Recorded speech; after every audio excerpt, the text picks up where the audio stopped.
Chair today is handsome Harry Mays. Good morning, Harry. Good morning, guys. Good to be here. What's going on today, man? Yeah. Well, I mean, it's Tuesday after a win, like a much-needed win. Can you imagine how Monday, I mean, you did the show yesterday, how glum that would have been had the Eagles, not come away with the win against Carson Wentz. Knowing this city, it'd be over. It would not be fun. It would feel like it was over. But even with the win, people are still Brandon Graham announces that he's coming back. Yeah. We've known it for the last 36 hours or whatever, since really Sunday, right, that it broke. And, people are still complaining like, yeah, but that's not going to fix the offensive line and the defensive line and the secondary, and this team stinks and everything else. So even Brandon Graham, who is he just warms my heart with his smile. Yes. And everything else. That doesn't even make people happy. No, it doesn't, because you probably think that's going to end badly in some way. Well, that's what you think, because it makes me happy. Well, it does, and temporarily it should make everybody happy. But old guys get hurt. That's what happens. And that's probably the way this is going to end, unfortunately. Well, I mean, to your point, yeah, the older you get, the more injuries. It's like me coming back to the Fanatic. It's going to end badly with some sort of injury. Right. Like it could end badly for a lot of different reasons. Right. But Ray, I had tweeted out this morning, Brandon Graham is out of retirement, and so is Harry Mays. If you didn't catch the show, Harry Mays with me Tuesday and Friday this week. But I saw the picture you guys tweeted out. I tweeted on X. Yeah. And it was from Fat Face 2013. 2012, 2013. I must have weighed like 215 then. It was I was eating hoagies every day, drinking like not zero Gatorade, like with all the sugar in it, and eating donuts. I was a pig. Yeah, you weren't healthy, Harry. Oh, it was terrible. Now. I mean, I'm like 10, 15 years older, and I'm way healthier. But that's my favorite picture of you, because the picture, you just look like you just don't give an F, which you don't. but wait, so how does it? That's your headshot. You gotta look it was on terrible. Look on her. Yeah, but no, it's not. It's great. But was that your strategy for the headshot? Why did you want that look? I didn't want it. I didn't even want a headshot.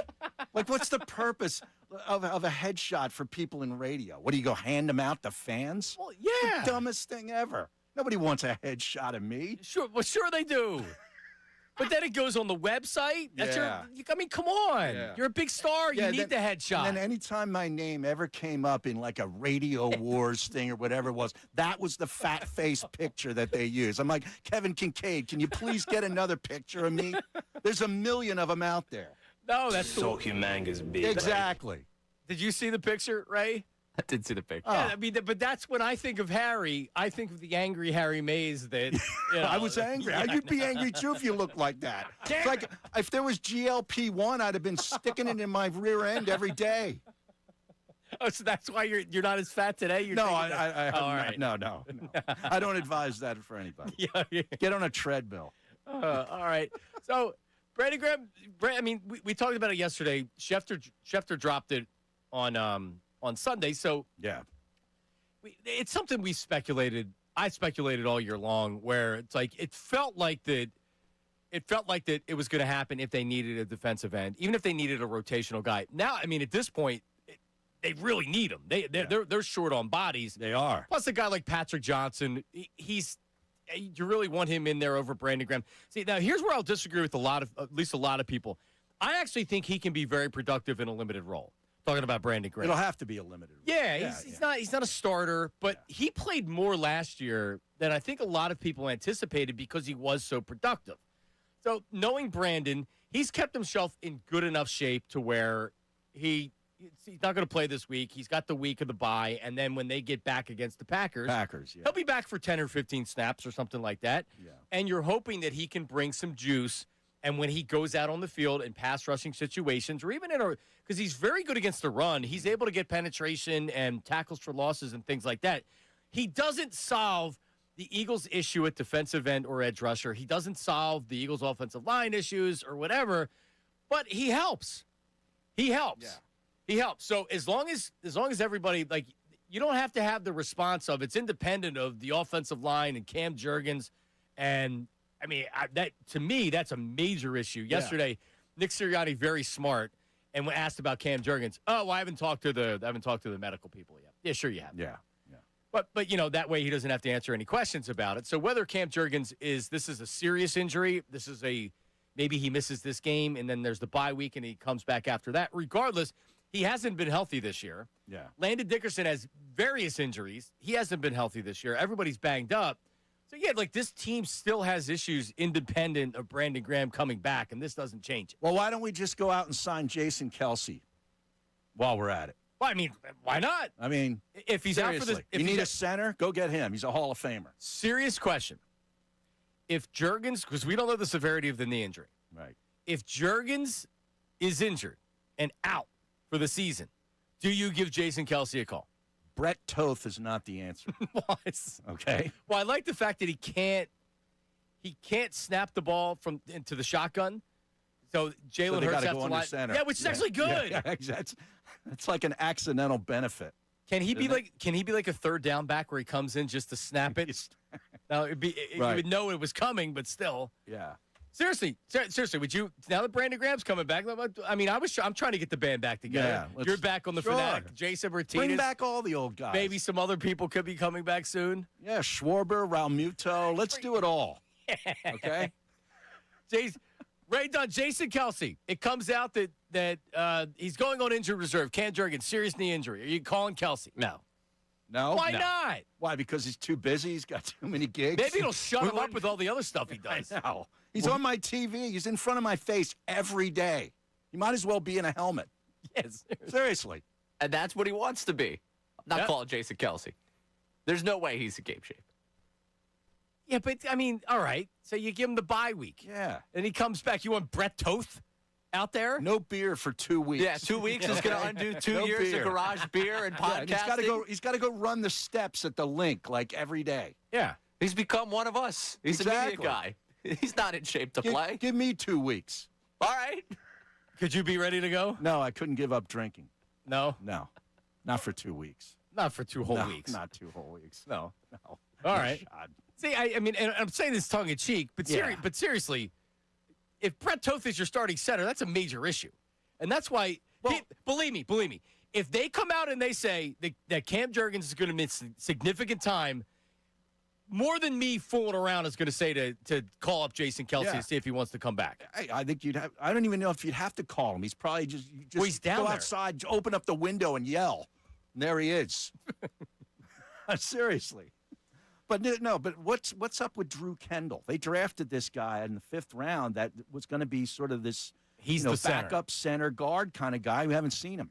Well, I think Toth he can play multiple positions and he has experience, so it would make sense that he would be active on game days and Kendall wouldn't because he's looked at as more at this point as a backup center. Right. But if he's missing significant time, I would want the natural center to play, unless he can't play. Well, that's the other question. Which is a possibility. We don't know that. But honestly, the last thing that, Jalen Hurts, looking at the game on Sunday, he was protected very well. The protection was great. When you think about some of the long touchdowns, he was able to make those throws because he was protected well. Yeah. So he's able to let A.J. Brown get the field. He's able to on the play action. He's able to let Devontae Smith get down the field, and the last thing that you need is interior pressure right up the gut because that's going to disrupt everything. Exactly. When Jalen Hurts went to hell in 2023, it was because of the interior rush. He couldn't stop worrying about what was coming up in his face. Even if it wasn't there, it got in his head. Right, and you talked about that with the Niners sort of discovered that and gave the blueprint to the rest of the league for the rest of the season. Yeah. So if you have a rookie center or Toth in there and you're a defensive coordinator, what are you doing? That's where I'm going. You're loading up that center, and you were blowing him up. Plus, Steen is kind of the weakish link of the starting 5, and Dickerson's banged up. Yeah, that's trouble. Yeah, that's trouble. But Jalen made a bunch of plays, buying time with his legs on Sunday.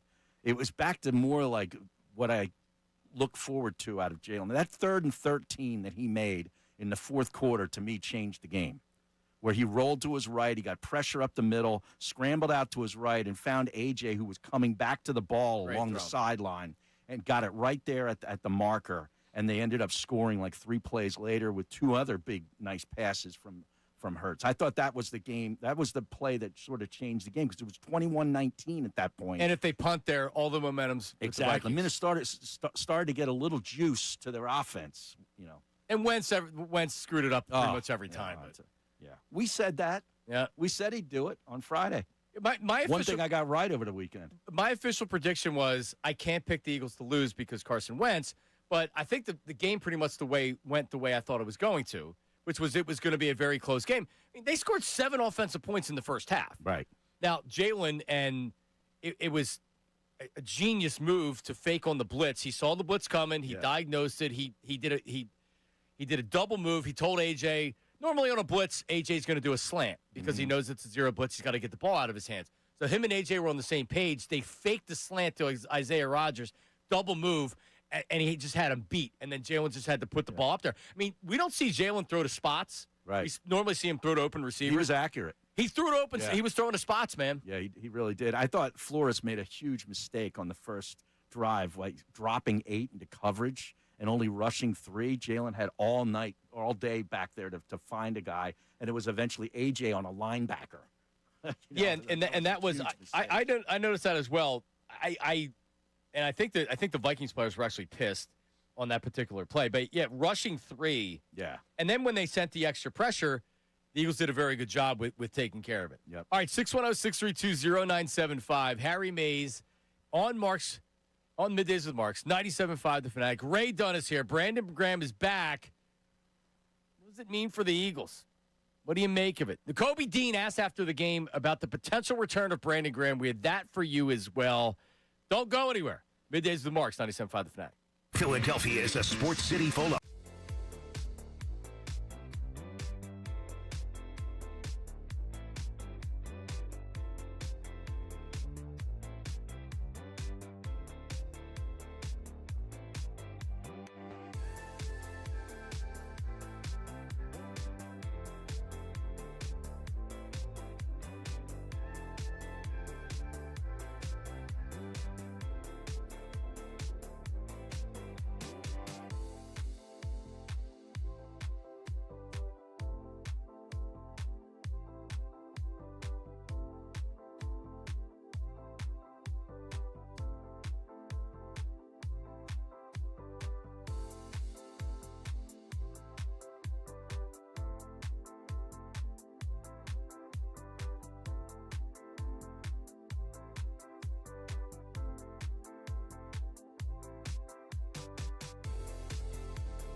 If he come back in any capacity, if he play every snap or no snap or two, it don't matter.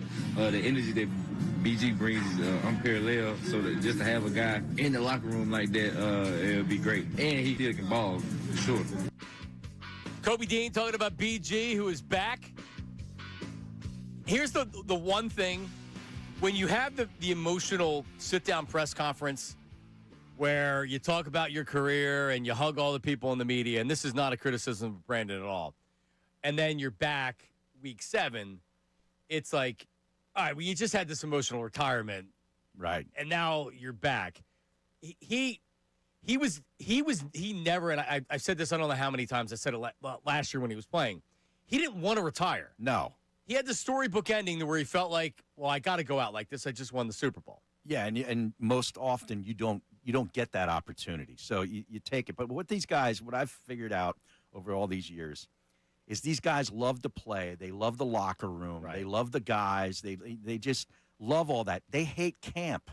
So they all at that age think about retiring as July is approaching, like, man, I don't want to do this. Right. I don't love this anymore because I don't love camp. But once the season starts, they love it. So he got to skip camp. And it's now because it's such a year-round thing. Before, it used to be you get a lot of players that are getting ready, like they're getting in shape in camp to play the regular season. Yeah. Now, if you don't show up to camp in shape, so you have to spend the offseason getting ready for it, and you get to an age where, I remember Ike telling me this his last year, he didn't have it in him to get ready and then go up and not even be guaranteed a job. Exactly. All right, so you got to get ready to get to camp, and now camp's pretty easy because it's not, you're not getting 2-a-days in 100-degree weather or whatever, but still. That's why you see these veterans out there that wait until the beginning of the season before they sign with a team. Because these guys aren't working on the loading dock in the offseason and then going to camp for 7 weeks and playing 6 preseason games like they were way, way, way, way back in the day just to get in shape. All right, we have some Texases. Text line 610-632-0975. Suggestions for retired guys to return to the Eagles. What do we got, right? All right, Vince Longcrest, bring back Jason Kelce and Jason Peters. Why not? Jason Peters. Yeah. Tongue in cheek. Wow. Another texter saying, great, though, man. Maybe if Makuba goes down, we can bring back Dawkins. He's probably in shape. He's in shape. No, Dawkins is too big. You think? He's as big as a linebacker. Is he really? Holy I haven't cow, seen him in a while. We used to do a show with B-Dog. Well, yeah, we used to host that, but that was back when he was playing. I haven't seen him in the last couple of years, but he's as big as anybody you'll see. Oh, okay. Oh, he looks like a professional wrestler. Oh, really? Yeah, he could come back. So, and a YouTube chat favorite, what's Trent Cole up to right now? oh, he's hunting. Yeah. He's probably hunting. Yeah. Posing with a dead deer's head. Which is probably what Carson should be doing. Yeah, no, keep him out. No, keep him out. Let's get him on another team next year so he can every year be on a different team. It's funny because, he was the guy that we were just gaga over for a while, right? When he was selected, in the top of the draft. You watch that guy. His mechanics are still awful. He hasn't progressed at all. He had the same things he did when during his downfall. The intentional grounding. Oh. What is he doing? He just does crazy stuff when he panics. You got under pressure. He panics. He does. On that particular play, you have to know because he's always trying to play hero ball. Mm-hmm. So the initial reaction is, well, let me make a couple of moves to get out of this, and then when he realizes he can't, he just throws the ball in the ground. Tries to make a Favre play. Idiot. Instead of just saying, you know what, let me throw it out of the back of the end zone because that's unintentional grounding, and and then it's third down. 'Cause that was second down, which then was like third and 18 or something like that because it's a spot foul and it's 5 yards and it's a loss of down. He's doing the same thing. Yeah. And after you got to get on the Wentz wagon. When Jalen Carter busted up the middle and was right into his chest, he didn't see Jalix Hunt dropping back into coverage. He had the pick 6. And then the next possession, it was like blood in the water. You could just see a totally panicked quarterback. He threw that backwards pass, remember, which was stupid. And then he goes and just makes a second down arm punt by just heaving it up there. Throws into double coverage off his back foot. And Makuba comes up with it. Yeah, it was just. He was doing it all game. Yeah. And if you listen to the Vikings broadcast, it's like even though on the Hawkinson touchdown that got called back, that was an easy throw for him to make that he made very difficult. Hawkinson almost made it. I thought it was a great play. To me, it was a touchdown. I said the same thing yesterday, and I got pushback, of course. Yeah. Ray didn't think it was a touchdown. Well, the same thing happened last night in the one Monday night game, a Tampa Bay game. And that was that. And to me, that was a catch. That was to a me. catch. Like, I don't know what's a catch. I haven't known this since, was it Des Bryant against the Packers? Yeah. In that game, was that a playoff game? Yeah. Where there was some Divisional crazy, round. Yeah. It was a Calvin Johnson catch also. The ball moves like a little bit. Are you serious? You Well, didn't lose talk to possession? Ray. Ray was the one that didn't think it was a catch. By the letter of the NFL law, Oh, jeez. the ball hit the ground and moved. That's not a catch. I didn't see that. It did. Well, I don't know what replay you guys are watching. I don't know. The same one as you. I don't know. Yeah, see, It's so tedious. we have to keep it It's simple. tedious. I It's don't really disagree with tedious. you on the fact that Then it's change tedious. the letter of the law. Yeah, but that's fine. But here's the problem. You Here's go to the owners' all of a meetings. sudden, he's a lawyer now. I worked with two of them for a while. You pick up a thing or two.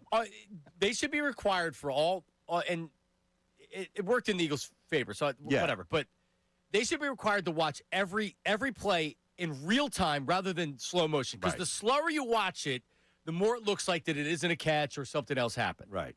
If you watch that in real time, it looks like a catch. I watch it in slow motion, it looked like a catch. Yeah. But anyway. It moved. What do you want from me? But the Vikings also got a touchdown, a nice throw by Carson for a touchdown called back because of penalty. Yeah, because of holding. I think it was the center.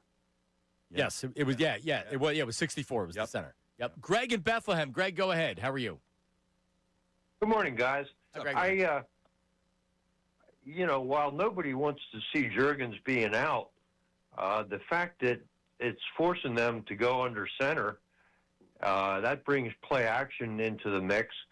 And, maybe as crazy as it sounds, maybe that's what is going to force Patullo into changing his play calls.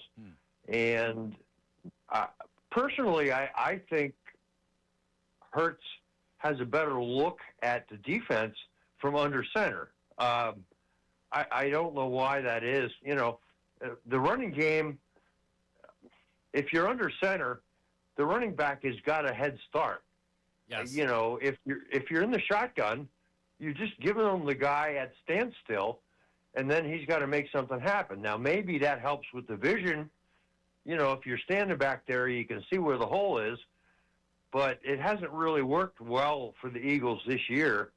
So I'm not sure that it's not a blessing in disguise. Yeah, Greg, I don't know why they refused to do it. Because if the running game's not working, why not try something different? Yeah. If Jalen Hurts isn't comfortable back there, why not try something different? Sometimes quarterbacks like doing the real play action. It gets them moving a little bit, right? If you're good at selling the play action, the Devontae Smith touchdown, think of beauty. Yep. The coverage bit up. They had a bunch of blown coverages, the Vikings, on those long plays as well, and that was one of them. But still, you're putting pressure on the defense to have to react to something that they're not doing if you're sitting in the shotgun and you're doing that stupid. That's not really play action when you're in the shotgun. That's like sort of like just a token. Here's the ball. Yeah. It's not fooling anybody. It's not. Yeah. 610-632-0975. Text line, phone lines. How good was Jalen Hurts' performance? Well, it drew the praise of one of his biggest detractors. Chase Daniels gave Jalen Hurts flowers and talked about what he wants to see from this Eagles offense. We'll play that. He's unemployed now, so I guess he can be nice to Jalen. Oh, so what is he just putting out his thoughts on X or something? Yeah, he put his All right. put his thoughts out on X. That's coming up next. It is Middays with Marks. Mays, 97.5 The Fanatic. Now on 97.5 The Fanatic Sports Update.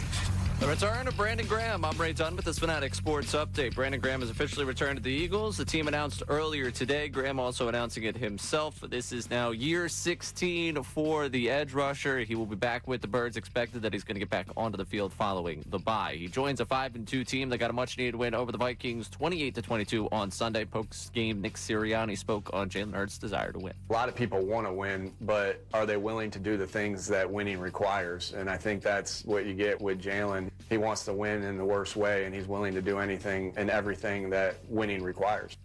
NFL Week 7 wrapped up with a Monday night doubleheader last night. Lions beat the Bucks 24-9. Seahawks beat the Texans 27-19. Last night, former Philly Jeff Hoffman closed out Game 7 of the ALCS as the Blue Jays advanced to the World Series with a 4-3 win over the Mariners. Flyers also beat a Seattle-based team last night, winning 5-2 over the Kraken. 76ers season gets started tomorrow in Boston against the Celtics. This update's brought to you by Mothers Against Drunk Driving. For victims of drunk and drug driving, your grief is unique, but you are not alone. You always have a place to bag. Call the 24-hour victim hotline at 877-MADD-HELP or visit MADD.org.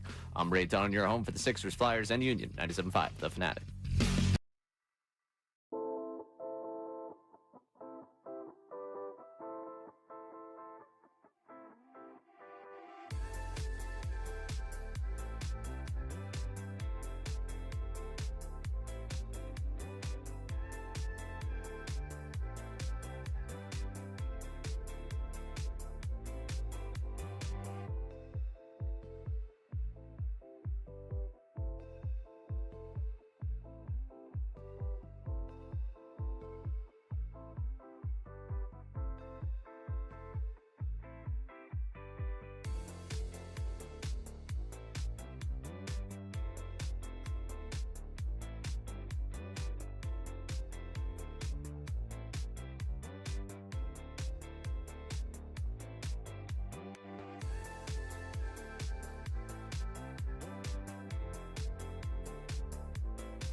Probably his most efficient day as a passer in the NFL. 3 touchdown passes, threw the ball down the field.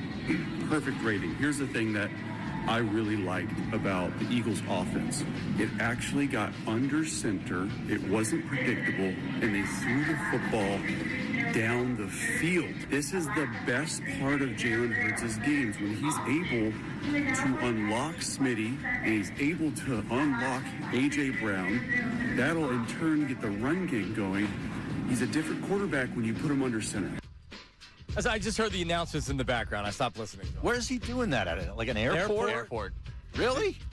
Wow. It sounded like it. And that's He Chase got off the Daniel. plane and knew that people just needed to hear what he had to say about Jalen Hurts. Well, I mean, listen, I was waiting with bated breath Chase Daniel for Chubby Chase. at an airport. Yep. Yeah. But did you know that Jalen Hurts, his 108.9 passer rating is the highest in Eagles history through 7 games? Wow. The previous high was Wentz back in 2018 at 108.1, and he's only the 3rd quarterback, Jalen Hurts is, ever with a 70% completion percentage, 11 or more passing TDs, and 1 or few interceptions through 7 games. Typically, when you play to the standard, you win. I did not know that. Yeah, I'm reading this right off of Rube's stats. So are you telling me that we are too knee-deep in the Eagles and he's played better than a lot of us think? Probably. Or are stats deceiving? I don't think I mean they're 5-2. No, I know. Like he's there. He hasn't been bad. I don't think he's been great before yesterday, but he hasn't been bad. He just he's looked good in halves. Mm-hmm. Yeah, but he's looked so bad in some of these other halves. They didn't have a first down the one game. Well, yeah, and they went from that first possession where they scored the touchdown to completing the big one to Devontae. There was a couple of poor series in between there where they really looked kind of like, here we go again. So they went great opening drive. Right. 3 3-and-outs. Yep. Where they got 8 yards, and then on the final drive, they had 4 plays, 19 yards, and he got sacked. They were trying to get in field goal range. He ends up getting sacked. Right. So outside of the Wentz pick 6, they have 7 points in the first half. Yeah, that was the Wilson sack. Correct. Yes. Yeah, so, I mean, really, the same thing happened on Sunday that has happened in all the other games. And then the second half, they looked really good. And, like, a lot of people were saying, like, oh, well, good stuff by the coaching staff. And Nick Sirianni was saying, oh, yeah, good adjustments at halftime. Good adjustments? That was Jalen Hurts and A.J. Brown and Devontae Smith making plays, man. Yeah, because you still had nothing really from Saquon. Nope. It's unbelievable that he hasn't had a 100-yard game yet. 18 for 44. Not only has he not had a 100-yard game, he hasn't even really been close. No. The Kansas City game, I felt like, didn't he have 80 yards or something like that? It was kind of an under the radar. He had a good game because they kept going to him. But hey, he has no room to run. No. And I was watching some film study on Instagram yesterday that some of the predictable formations may be telling the defense, okay, this is a run. They just did it to the left side. Now it looks like they're going to run it to the right side, and Minnesota adjusted and stuffed them for tackles for loss. So yeah, they were loading up to not let him. I don't know if that would have been my particular strategy against the Eagles, right? Like, I mean, more or less, you're daring Jalen to beat you, and right. when you do that, typically he shows up. Zach Berman put this out yesterday. It was interesting because earlier in our show yesterday, I had asked, Jalen Hurts can play so tight in games where he's almost playing down to his competition. He'll go out in the regular game and it'll be like, well, why does he look like that? Why does he have that bad body language? Why is he underthrowing balls? Why isn't he confident throwing the balls? And then he'll play a Pat Mahomes, a Josh Allen, or yesterday a Carson Wentz, and he looks like the guy that has that look in his eye. So you think it's sort of the internal motivation based on... Correct. He rises to the occasion when he feels like that the brights are the lights are the brightest on him, as opposed like Donovan used to shrink in those moments. Right. And he plays his best in those moments. You think about 2 Super Bowls against one of the best quarterbacks when it's all said and done in NFL history. A dynasty. And he outplayed him in both games. Yep.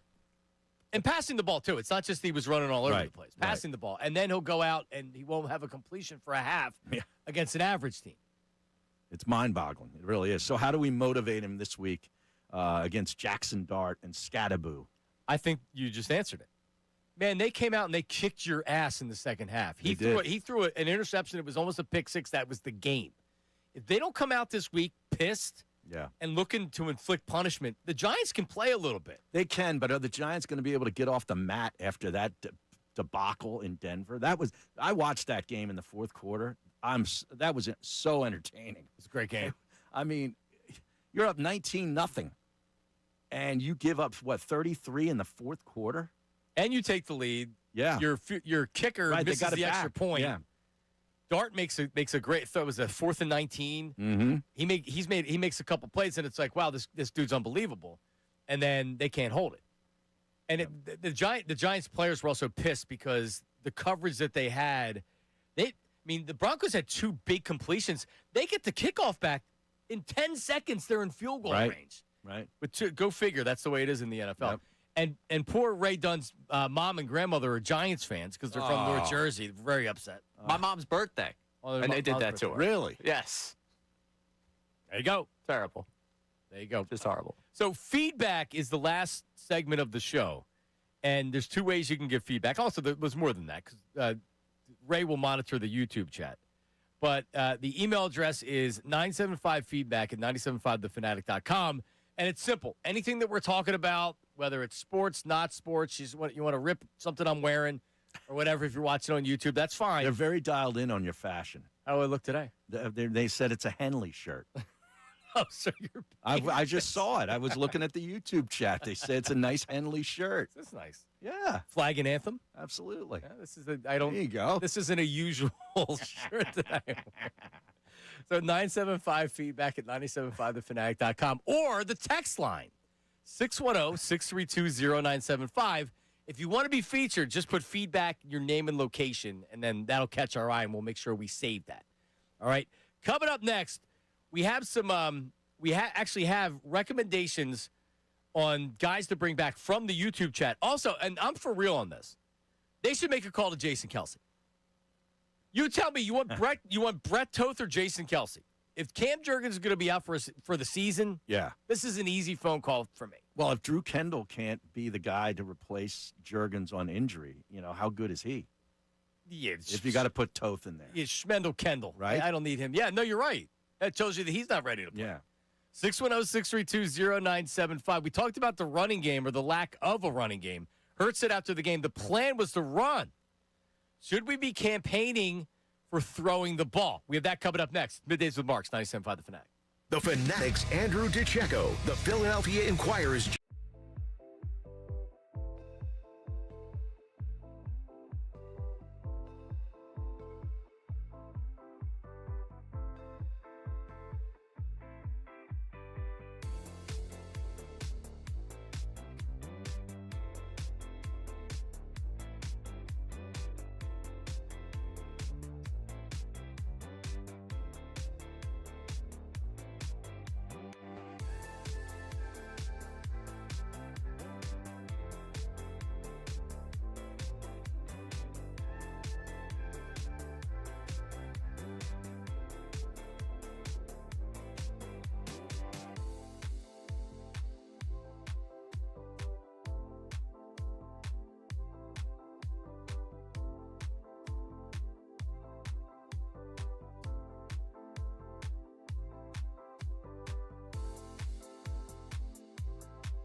and establish the run. That's what we wanted to come in and do, and the game just flowed the way it did, and we were able to be efficient in the past game. KP was very timely, and I think we were able to doctor up some things on the sideline and work through some things, but those guys made big-time plays. I mean, Smitty had a hell of a day. Tough. Size ain't nothing to him, the way he plays. So, I think I said this on the field to Pam, but it ain't about, identity is important. Don't get me wrong. That is very important to have an identity and be able to establish an identity. But for a long time now, we've found ways to win games. That's Jalen Hurts after the game. And he's right. That first drive, they ran the ball. Yep. Actually had some success, too, running the ball. But ultimately, they went to a 4th and 4, and they had to throw it, touchdown. So Ray Dunn had texted yesterday or emailed yesterday. I forget. And was it Crossing Broad that put it out? BLG, I believe, was. Was it? Yeah, well, it was BLG. Brandon Lee Gouton from Bleeding Green. Mm-hmm. And remember, was it last year or the year before? You get the guys that go down the NovaCare, and they had the sign, run the ball. Run the ball. They made the big sign that said run the ball. Yeah. So BLG had photoshopped it and just exit out and put throw on top of it. So he had talked about the identity, and an identity is important. Well, you also can't force an identity. Sometimes it takes 3 weeks. Sometimes it takes 4 weeks. Sometimes it takes a half of a season before you find out what you really are. And what I'm hoping is that the win against the Vikings was, you know what? Why can't our identity be, we're going to throw the ball up there. We're going to, I'm going to run around and I'm going to make plays. And you know what? If you're going to sell out and try to take the run away from us, I'm going to heave that ball and I'm going to do it. So I think, this is going to be a show thing, Harry, that throw the ball, throw the ball, throw the ball. Because last year they were able to get it done with running the ball in defense, but they're not going to be able to do that this year. No, their identity right now is sort of like whatever it takes. Week by week to week. Yep. What are we getting here in the initial couple of possessions? Oh, the run's not working. Well, then we're going to have to shift to, try to get some deep throws to Jalen, open up the defense, soften it up, that kind of thing. Maybe the defense makes a couple of plays this week, make some turnovers like they did with Wentz early on, and that really started the ball rolling. Or, they've gotten some pretty good special teams play too. So it's sort of like I think they're still finding their way. Do they end up with some sort of concrete identity? You'd hope by middle of the season, right? Because if not, it's trouble if you don't by then. It is trouble. It is. Now, with injuries and things like that, sometimes you have to pivot. Mm-hmm. But because Jalen only threw the ball 23 times, it's not like that he threw it 40. Like the way we're saying throw the ball, you'd think he threw it 40 or 45 Mayfield times. threw it 50 last night. He sure did. And that is almost never a winning No, that's a formula. bad formula. And we saw that with McNabb many times. And he was under pressure, especially in the second half. Yeah. Almost every drop back, he was under pressure. He's running for his life. So keep dropping back. The game wasn't out of hand. No. But they kept dropping back. And I think in the course of a game, especially when Mayfield and MVP and things like that, Mike Evans looked like I was concerned about his health when he was laying on the turf. When he went down, I was still watching it at that point. That after he went out, I went total baseball. But the way he went down in a heap like that, I'm like, what happened to him? And then I'm like, that has to be a concussion. But then you find out it was more than that. He broke his collarbone too, so he's out for a long time. Yeah, probably the season or most. Very late in the season, he might be able to come back. But with Mayfield, most of your wide receivers are done, and they've been able to. Didn't matter. They've been able to throw the ball, but it didn't happen. So so what is the sweet spot as far as throwing the ball? Like how many times? Because and this won't change. You don't need Jalen Hurts throwing the ball 40 times. Attempts you're talking about? Yeah. 25 is a nice number. Well, that's not really. No? But that's not really throw. That's not throw the ball. No. Throw the ball. Throw the ball. What? Throw the ball. What? Throw the ball is like 35 to 40. Right. Yeah. So even when I say throw the ball, then I'm like, well, I don't really want him throw the ball. Ray Dunn, throw the ball. Low to mid-30s. Okay. And I think that comes down to if the running game isn't working and you keep trying to force these 1st and 10 runs where you end up, all right, behind the sticks, that's where you end up in a problem. Like it was efficient at the start of the game. If you don't have Cam Jurgens next week, I'm not going to feel good about you starting out 1st and 10 being like, you know what, let's see if we can run it with Saquon. You got to trust that you have two elite wide receivers out there to keep you on schedule. I don't think they've trusted that a lot this season. And now with a banged-up offensive line, I think you have to trust that even more. Yeah. We'll know what they really think of Drew Kendall by this week. Like, do they coach him up and get him there as the starting center? Well, I mean, Stoutland University. We've always talked about, how great Stoutland University and is. Sirianni Community College. Let's go. By the time you're back, on Friday, that's the offense. It's Sirianni Community College, and you have Stoutland University. I like that. I'm the dumbest coach in the world. But see, that's the other thing, right? And I'm not sure. Like Nick is a Super Bowl winning coach. I'm not trying to be negative here. So I'm not doing a good enough job. But like, can we have some type of freaking creativity on offense? I mean, Jesus, God. Week to week. Yeah, week to week. Like, how about a wrinkle or two? I see all these other teams. Andy Reid's always doing, like, Patrick Mahomes is faking yelling at the coach or something, and then they hand it off and get a first down. Whatever. Some kind of creativity. Where, how about an end around occasionally? You have these explosive wide receivers, and what are you doing? Yeah. I think the creativity just comes from having that basis of being able to run the ball for 5-6 yards on a clip.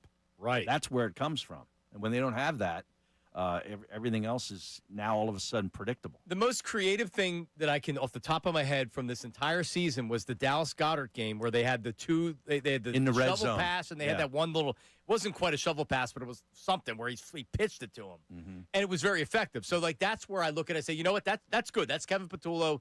That's designing plays. That's Nick Sirianni or whoever else.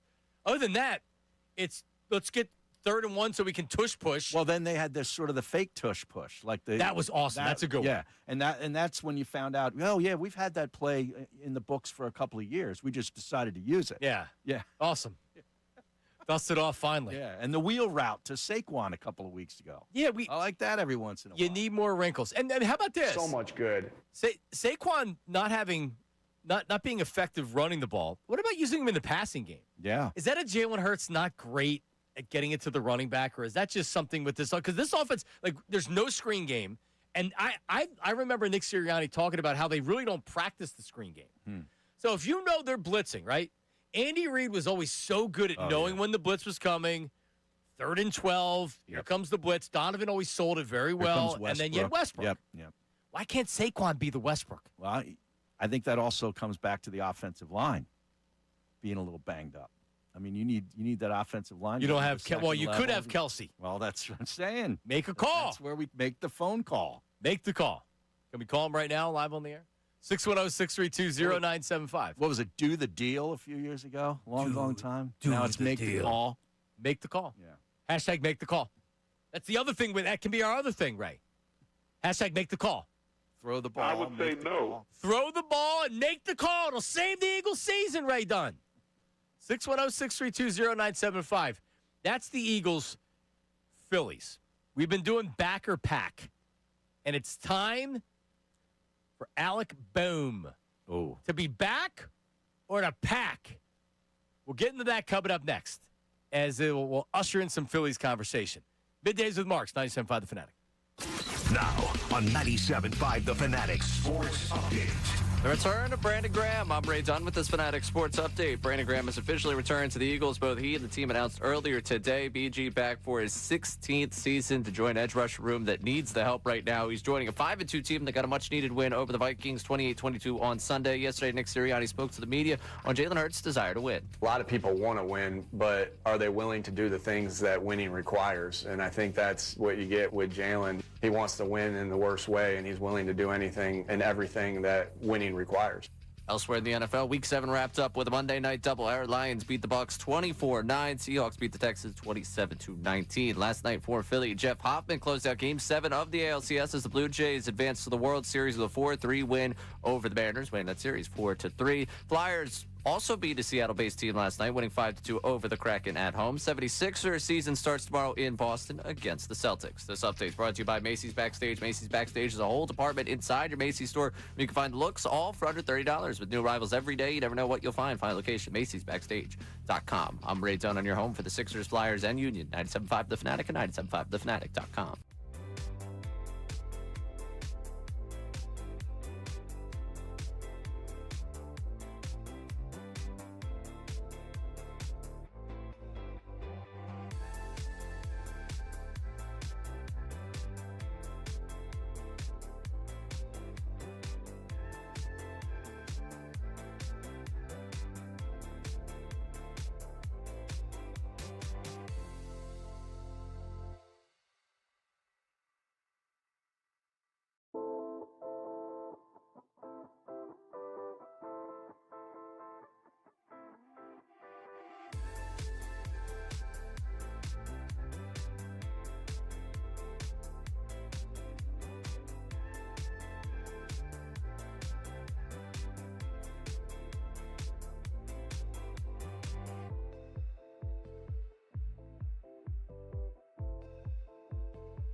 know you can trust, even with Harry Mays riding shotgun today. Yeah. You're listening to 97.5 The Fanatic. Where did my sheet go? 97.5 The Fanatic and 97.5 The Fanatic HD1. Burlington, Philadelphia, Beasley Media Group Station, broadcasting live from the Comcast Business Studio, powering possibilities. Yes, Harry Mays out of retirement and co-hosting also Friday, today and Friday. Right, 2 days this week. I hope few people trusted in my parlay that I gave out at the end of the show on Friday. Yeah, mine didn't work out. That was a bust. Mine didn't work out either. Yeah, and we both like Tennessee in that game against New England. Ooh. And yeah, oh man. The dead coach bounced. It worked out for Penn State because I actually like Penn State. They covered. Yeah, they covered. They lost the game. It was actually the perfect scenario. They lost the game and they covered. Right. So I cashed. Well, there we go. Coming up, there it is.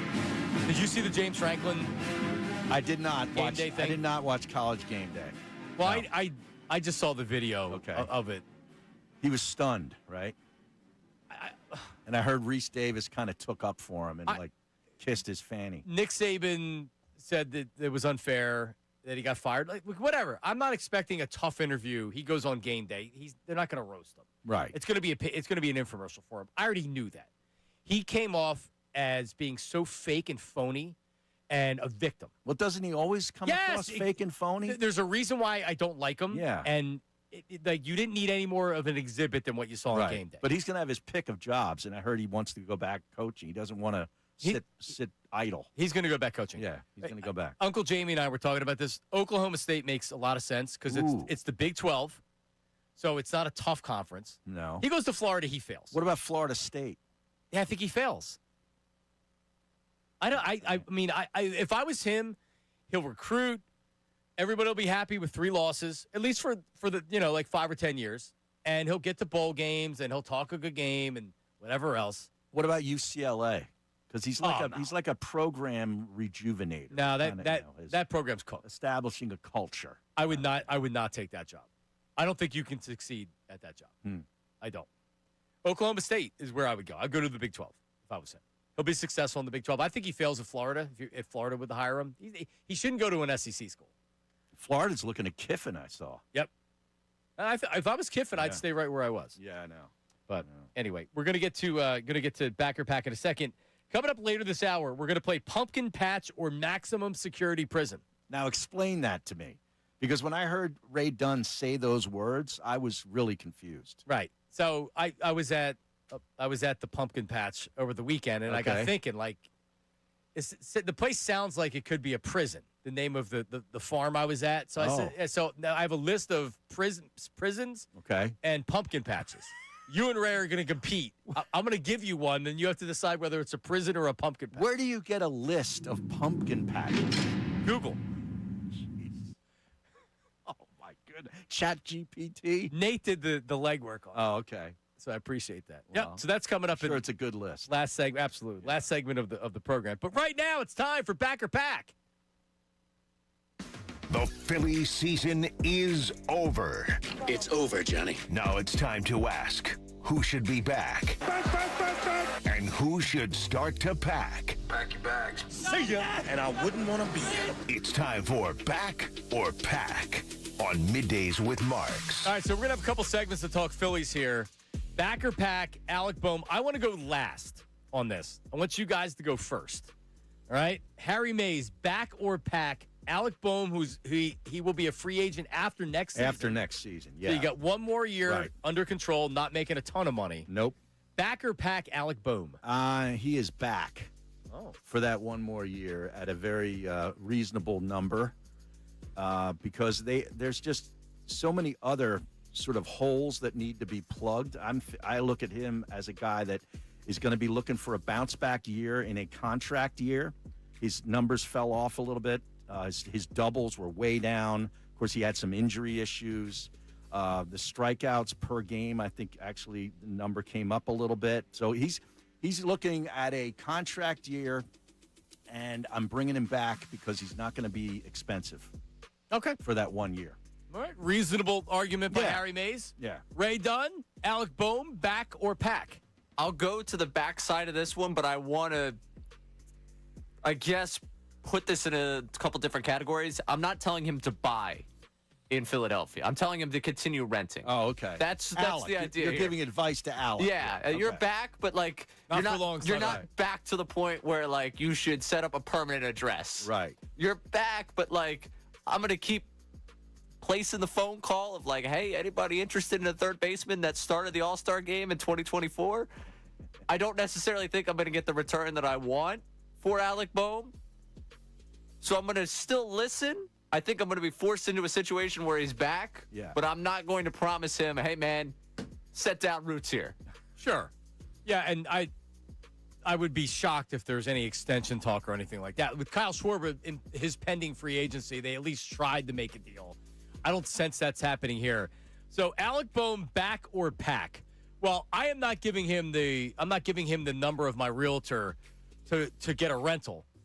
I'm getting him the number for a realtor so he can get somewhere else. Something somewhere else. He is packing. We're overrating. Won't see him no more. We're overrating the player that Alec Boehm is. Alec Boehm is not an above average player. He is a very, very average player. And you know what? I'm tired of him. I need an upgrade at third base, and I don't care if it's Otto Kemp. See there. I don't care if it's a combination of Kemp and Sosa. I don't care if they go out and they get a free agent out there. I'm fine with Otto Kemp being the placeholder till Aiden Miller comes up and plays third base. Here's what I can't have. I can't have that hair in the clubhouse in the dugout anymore. You're done with the bandana. He is not in high school. He's not 23 years old in a fraternity. This is not Justin Timberlake in NSYNC. That mop on his head needs to be cut, and if it doesn't get cut, he needs to go. Wow. Remember Nick Foles had that stupid haircut? And it's like, dude, you're not in college anymore. You're a professional. Alec Boehm, you're a professional. And he acts like that hair. He does. He mopes around. His injuries problems as well. He does. And guess what? He's not a very good player. He's not a very good player. I'd rather have the power potential of Otto Kemp. He has no impact on this team. Alec Boehm has no impact. The defense is average. Pack. How many platoons can you have? Corner outfield's third base. Yeah, that's what I'm saying. You got to go back to the movie poster of Platoon and just start make a meme with all a bunch of Phillies players in there. That's really what it is. Instead of Charlie Sheen looking up in the air. That was a great movie. Great movie. Yeah. Yeah, great movie. Terrific. I'm a big fan of the Vietnam. Yeah, that whole genre. Movies. Yeah. So Alec Boehm is set to make $10 million this year. That's a drop in a bucket. So here's probably the biggest reason. You can add $10 million on a one-year contract or maybe even a two-year contract on an outfielder, which is what they need more. Mm-hmm. They need a corner outfielder. Or you need to bring back Bader. I'd rather have Bader at $10 million. You trade Boehm, and then with the Boehm trade, because you're right, Ray. Last year, Dombrowski went into the offseason saying, oh, well, what can we get for my all-star starter at third base? And these general managers were like, what are you talking about, all-star starter? Please. I know that the Ozzie Guillen, please. It's a great one. Remember that one? Please. But so specifically, I remember rumors of him Dombrowski calling the Mariners and asking for one of their young starting pitchers, which it was a quick phone call. Yeah, see ya. So Dombrowski said, you know what? We'll keep him. We're not giving him away right now. With being in the final year of a contract, I'm more interested in getting some relief help and getting a couple of guys, even if it's one reliever that you're not going to have to pay $10 to $12 million for a guy that can pitch the seventh or the eighth inning. Get a guy that doesn't cost as much money, that's controllable, that can help you in the back end of the bullpen. Get what you can right now because you're not re-signing him, and it'll help your roster. But that means you're totally going with a roll of the dice that Otto Kemp is going to be your everyday third baseman. I have no evidence that could be a positive development. And Sosa.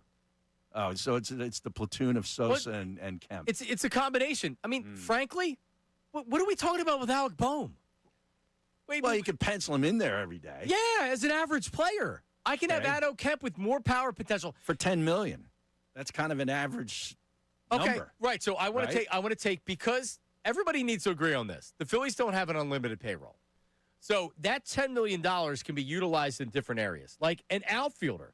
Harry, their outfield right now, All right? With Bader or without Bader. Their outfield right now, Crawford, Marsh, Weston Wilson, Rojas, Otto Kemp, and maybe Bader. You need an outfielder. Yeah, they do. And how about rid this? of Castellanos. How about this? Dombrowski needs to go out there and actually make an impact signing without having to write the biggest check. It's easy to write the biggest check to a guy that's out there. They can't write the biggest check anymore. So would the savior of this be that in spring training, Aiden Miller just looks lights out, and you can bring him up here either to play third or short? You could put Turner maybe in a corner outfield spot. No. Could you do that? No. No, I wouldn't. If best case scenario, Miller lights up AAA and you bring him up midseason. I do not believe that's going to happen. But Crawford will be up here from the Crawford start, will be just up because of need. Well, he also batted 340 in AAA. What else does he have to prove? Doesn't mean he's going to be a great player. Right. But they're going to give him a shot, and I'm fine with that. I wouldn't put Miller in I don't care what he does in spring training. He's starting the season at AAA, and he can earn his spot up to the big league roster. I don't think it's going to happen this year, but it could. I'm open to it. But and Harry, could you potentially have a hole at third base? You could. You could. And you could take care of that at the trade deadline. Can you get to the trade deadline still within earshot without a third baseman? Yes. You can. I think Otto Kemp is a better player than Ray Dunn's giving credit for, you're giving credit for. Well, I just don't have any evidence of it. That's all. I don't, I haven't looked at Otto Kemp's minor league history coming up to now. He's been pretty much a part-time outfielder kind of guy. So he's an infielder that's been playing some outfield because of need. This is just what I'll lean back on and why I'm very skeptical of your plan. While Bohm was out from that time in July to August, there was a stretch where the Phillies third basemen were hitting 185 with a 239 on-base percentage. Wow. And their walk-to-strikeout ratio was 0.1, and they were striking out nearly 30%. All of those were bottom 5 in baseball. Actually, all of them were bottom 3 in baseball. How long was that? That was about a month stretch in which Bohm missed from July into August. Summer, Okay, sure. That means that's my concern. Yeah. Not a super small sample size, but nevertheless. And you can also go out and you can look for a veteran free agent that can help you, so it doesn't have to be Kemp or Sosa. Right. I'd feel better with that. But, aren't we, discounting the fact that we see these guys all the time in a contract year, all of a sudden just kick it up a couple of notches? It was the best point that anybody's made about Bohm is that it's the contract year. I mean, we've seen this all throughout, history. It happens everywhere. But is his problem not being in shape and not being dialed in? Like Kyle Schwarber comes in the best shape of his career. Oh wow, he hits 56 home runs, contract year. Yeah. With me, it isn't Bohm being out of shape. It's Bohm's just like eh. You hate the hair. I do. It's not a good point. He's 28 years old. I envy the hair. I mean, like you're not a kid. You're not kidding. You're a professional. Get rid of the mop. Right? Nick Foles didn't become a great quarterback, though he got rid of the mop. He had that same stupid haircut. That's what it was? Yes. Justin Timberlake. Come on. Justin Timberlake had that same stupid mop when he was a kid. Be a professional, Boom. When he was in a boy band. Yes. Yeah, Alec Bohm looks like he's in a boy band. 610-632-09. I'm okay with the boy band if he hits more doubles and a few more home runs. So, next segment, we will take Phillies calls and Phillies texts. 610-632-0975. Alec Bohm. Back or pack? Also coming up next, John Kincade and the future of the future of Kyle Schwarber and the Phillies outfield. He won't stop talking about me. And my opinions on Kyle Schwarber and the Phillies. We'll respond to John Kincade and what he's been saying. Coming up next segment. Middays with Marks, 97.5 The Fanatic. Attention.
All right, we're back. Middays with Marks. Midday Maze. Midday Ray Dunn. We're back. Coming up, bottom of this hour here. Bottom of the hour, Harry. That's actually not bottom. Bottom of the hour is 11:30. But the 11:40 segment. Pumpkin patch or maximum security prison. And they're not all not all maximum security prisons because I couldn't find enough to work for this. Okay. But that was how the open was produced. All right. I like it though. It sounds better. There is one Supermax in the game. Supermax prison. Yes. Okay. Yeah, that's the most max you can get. Yeah, it's the ultimate max. A lot of violent criminals, the most violent criminals. Right. So you have to decide. Is this a pumpkin patch that you could go with your kids and your wife or a maximum security prison? I've never been to a pumpkin patch. Not surprising. As you can imagine. That's a blessed life. It is. Yeah, meanwhile, single Ray, once he gets a girlfriend, he'll be at Lynn Villa. I've already done the Lynn Villa. I think I've already served my time. Yeah. I've been in a relationship before. I've been single my entire life. Wow, I never had to do that. No? No. Normally it's the bye week. So it's coming up, yeah. Dude, I'm telling you, there'll be everybody over there. But Halloween already happens. Okay, right, so right. You miss it. The issue is the Instagram. Everybody wants the picture from the pumpkin patch. Yeah, you have to put it on. Like my age, you're screwed as a guy because they want oh my gosh, look at us having our fall day. Here's our apple cider drinks with our pumpkins. I'll have a fall day for you. let's play 18 and go drink and watch football. Yep. There's your fall Sunday or Saturday. Yeah, Saturday afternoon. Harry's. We'll do it all again. It was so sectional. fun yesterday. Let's do it again today. Yeah. Well, that's coming. So you're more of a maximum security prison guy than a pumpkin patch. Yeah. All right. Well, that's coming up in a couple segments there. Text line. What's the reaction to Backer Pack with Alec Boom? One of my favorite texters now, from the guy that yesterday brought us, Ray, you have to think of the BG move like David Robertson, Kevin in Jersey. John, you can't say I need an upgrade at third, so let me play Kemp and Sosa. You saw the production they had when Bohm was hurt. Yeah, but I think overall the team's better with that money being spent in the outfield and then Otto Kemp and Sosa. And here's the other thing, that you do have the trade deadline. And you saw Suarez was traded at the trade deadline and made a huge impact for Seattle. At least losing in Game 7, but at least getting there. So it's not like that the Phillies aren't armed with potential not picks, but potential prospects that you can trade. Here's the other thing. How about you make a trade for a younger, controllable player that's not making a lot of money that's an upgrade? I just don't think Bohm's very good. And there's a reason why that he was on the trade market last year. He mopes around the clubhouse. I don't think he's particularly good energy for the team. That was something that was said. Remember, he walked into spring training last year after the Phillies tried to trade him, and everybody said, "Oh, they're good. Everything's good. We're welcoming him back." That is not what the feeling was in the clubhouse. He got benched in the Mets series. They benched him. Yeah, but in 2024, would you take 280, 15 homers, 100 RBIs, and 44 doubles? Because that's what he did in 2024. If you could guarantee that this year, of course I would stick with it. Or anything even close to that. I mean, that's what I'm just talking about, the contract year bump. I think he can. He's obviously shown you he can do that. He had 97 RBIs 2 years in a row, 23 and 24. He had 20 homers and 15 homers in 23 and 24. And the doubles were 31 and 44. This year was an off year. He was hurt. I'm taking a flyer on $10 million on a bounce-back year, and then we'll see what happens. I agree with you. He's an average third baseman. I don't know if that's ever going to change. But there's so many other needs. I can get over the bandana and the mop. I kind of like the mop. You like it? Yeah. You're pro mop. Yeah, because you know what? You know why? My best friend in high school, who's no longer living, died in his 30s, had the exact same hair and looked very similar to Alec Bohm. Well, you already said you wish you could have that hair. I do. I'd love that hair. Your hair's a little wavy. Can't you grow it out? No, I had long hair like that in 95, 96. It was like down to my shoulder. Oh, my God. Oh, it's glorious. It was glorious. Was it a mullet or was it? No, it was all the same length. Okay. All the same length and shaved. Like underneath, it was shaved up here so it lays right. Okay. Oh, yeah, it was good. Yeah? Yeah. Successful with the ladies with the long hair? I can imagine. Yeah, it was good. I was thin, too. All right. Before you took the fat picture that we put up. Right. I got all puffy. So humongous big, right? Any more text regarding Alec Boehm? I have to imagine the fans don't want him back. Bill from Royersford, keeping him, hoping you get the contract to your production. Okay. All right. I mean, it's your best selling point. It really is. And you need selling points. You do. Unnamed texter from Illinois, would you trade for an old Arenado if the Cardinals ate some of the salary? No. Nope. Let's just get older. Yeah, no interest. Well, I mean, it does go with the whole Phillies plan. Pretty soon we're the Wheeze kids again in 1983. Yeah, but those guys were in their 40s and late 30s. Right. It's almost impossible to put together a team that old. Yeah. Well, if they keep re-signing all these guys, they will be the Wheeze kids in a few years. Schwarber gets another contract after this. Tony Perez available? Can they get him the platoon? He was on that team, right? And Joe Morgan, right? Joe Morgan, Pete Rose, and Tony Perez. Pete Rose was in his 40s. Yeah. I think he was 37 when he signed with the Phillies. People don't realize that. He was already old when he signed with the Phillies. Right. Tony Perez had to be around 40. Had to be. Joe Morgan had to be around 40. I mean, that was like the 1975 Reds. They were the 8 big years red machine. later. Yeah. I don't know. All right, so John Kincade. Yeah.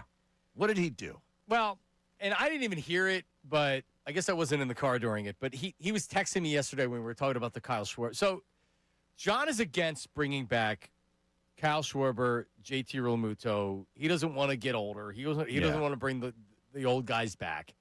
What is his plan? To take that money and to go out in free agency and try to get better? I guess that's what his plan. I'm would on be. that side too. That's where I lean. It's not crazy. Yeah. To think that, but aren't we past that?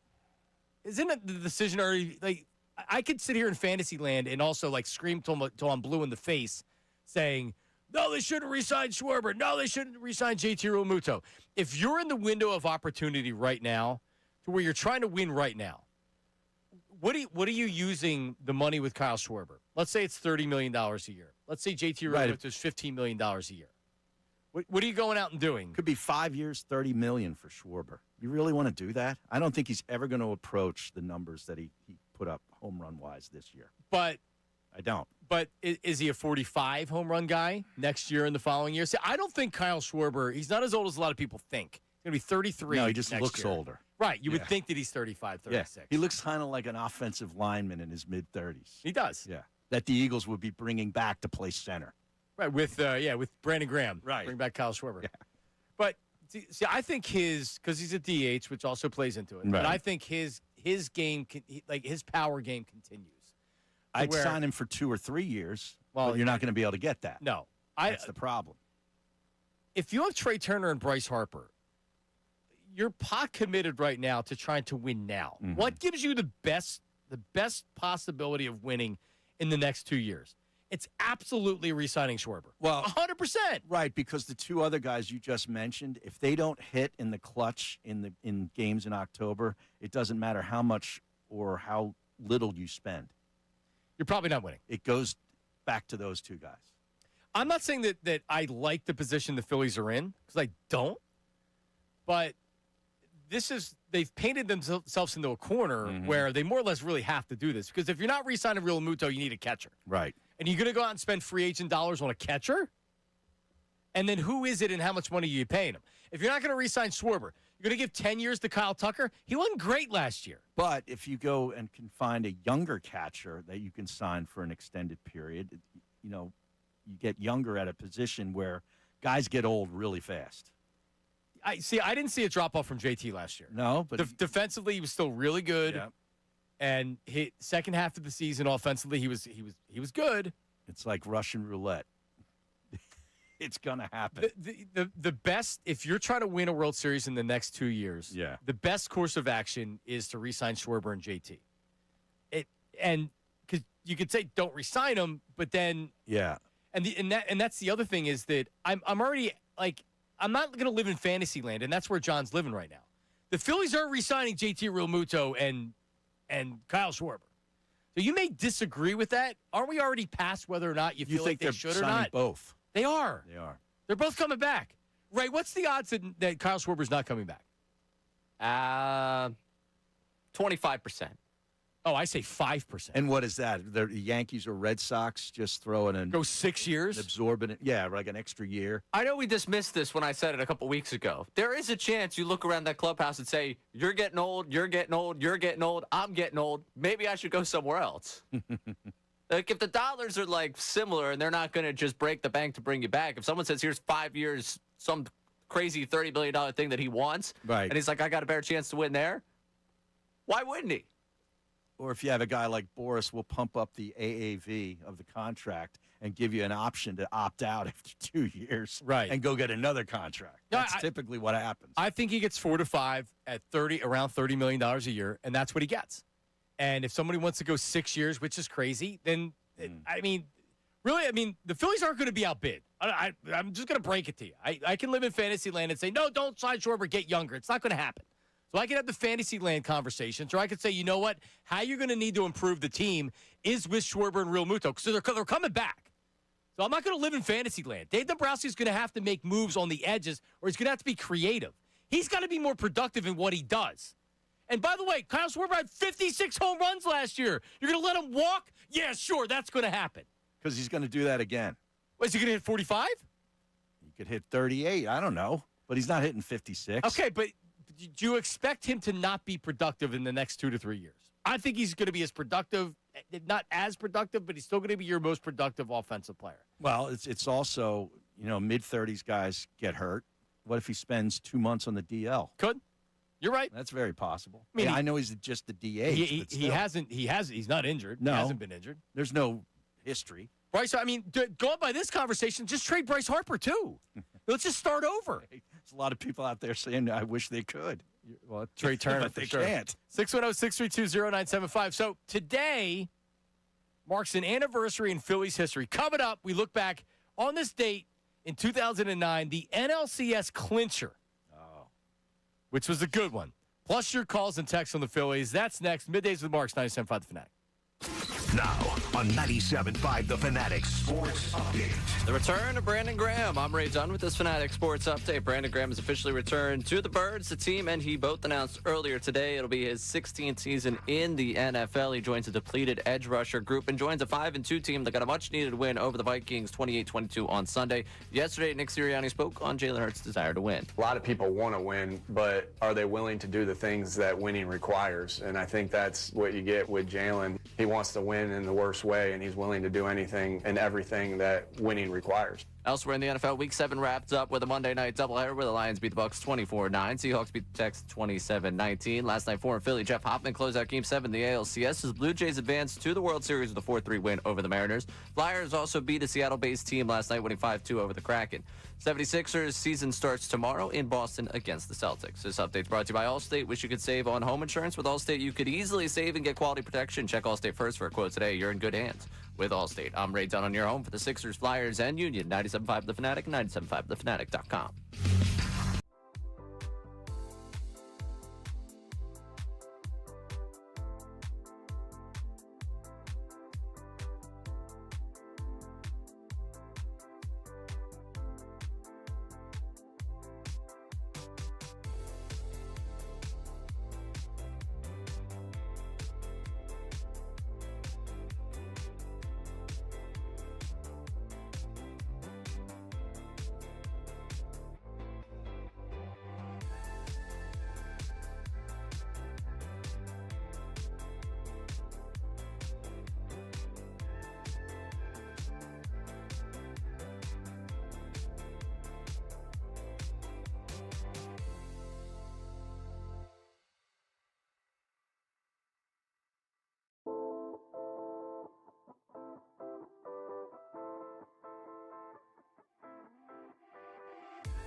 All right, we're back at his Middays with Marks. Next segment, the moment you've been waiting for.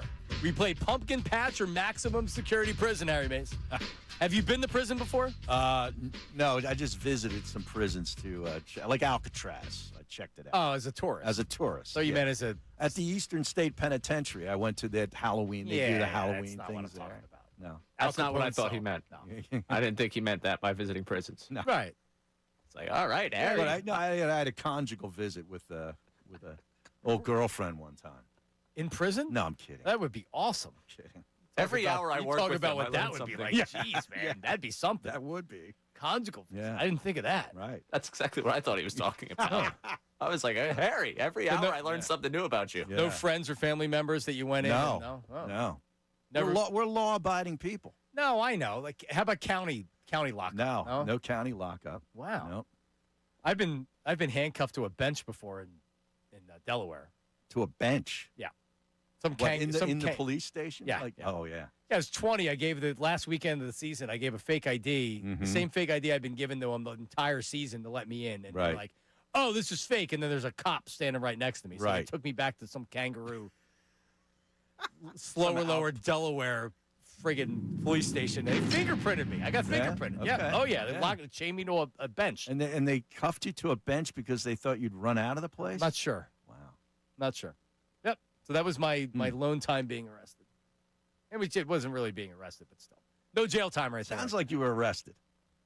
I was in front of the bar, placed in handcuffs behind my back and taken to the police car. Yep. I was arrested. There You're you right. go. You're right. It's uncomfortable sitting back there. It's not fun. No. I don't remember a whole lot. I wasn't even really drunk, but it was a long time ago. Yeah. Almost 30 years ago. All right. So, October 21st, 2009, the Philadelphia Phillies win the NLCS in 5 games against the Dodgers. Yeah. I run into this when thinking about this series because it's overshadowed by 2008 because they went to the World Series and they won it. But the very next year, they're back in the same situation with the Dodgers. With a different team and everything else, but still a little bit of a different team. But they win the game 10-4. Yeah. They roughed up Vicente Padilla. So I do not remember Vicente Padilla being a starting pitcher for the Dodgers. Yeah. Yep. If I would have told you that he was starting against the Phillies in the NLCS, you probably would have told me they lost, which they did. Dodgers lost. Right. And they roughed up Kershaw, too, who came in relief. They got a couple more runs off him. Yeah, Padilla.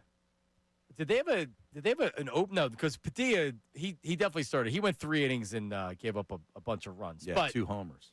So we have, this is our buddy Jason Worth, friend of the show. He was on the show a couple weeks ago. He was? Yep.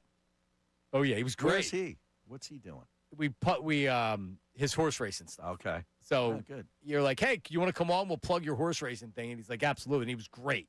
He was really, really good.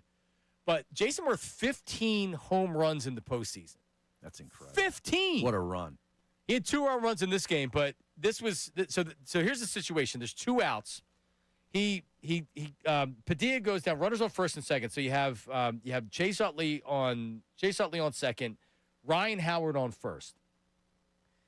Jason Worth at the plate. He starts to count 3-0, and then Padilla throws 2 strikes. He sees two strikes. He fouls off a pitch. 3-2, 2 outs.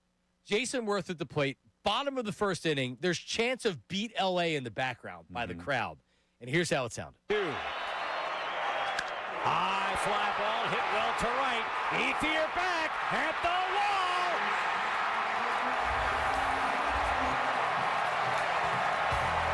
wall. It was a home run. Man. Yeah, I didn't hear gone or anything. Like at the wall, and then there was nothing. There's a TBS broadcast, which is always horrible. Yeah. It was not Dick Stockton. Remember Dick Stockton used to do some of the wild card games on TBS? Buck Martinez was doing. I don't even know who did the play-by-play. But I don't know. Jason Worth goes deep. And do we have how it ended? Here's how it sounded on the end. A terrible ending call. Here it is. High fly ball. Victorino is there. And the Phillies are National League champions again.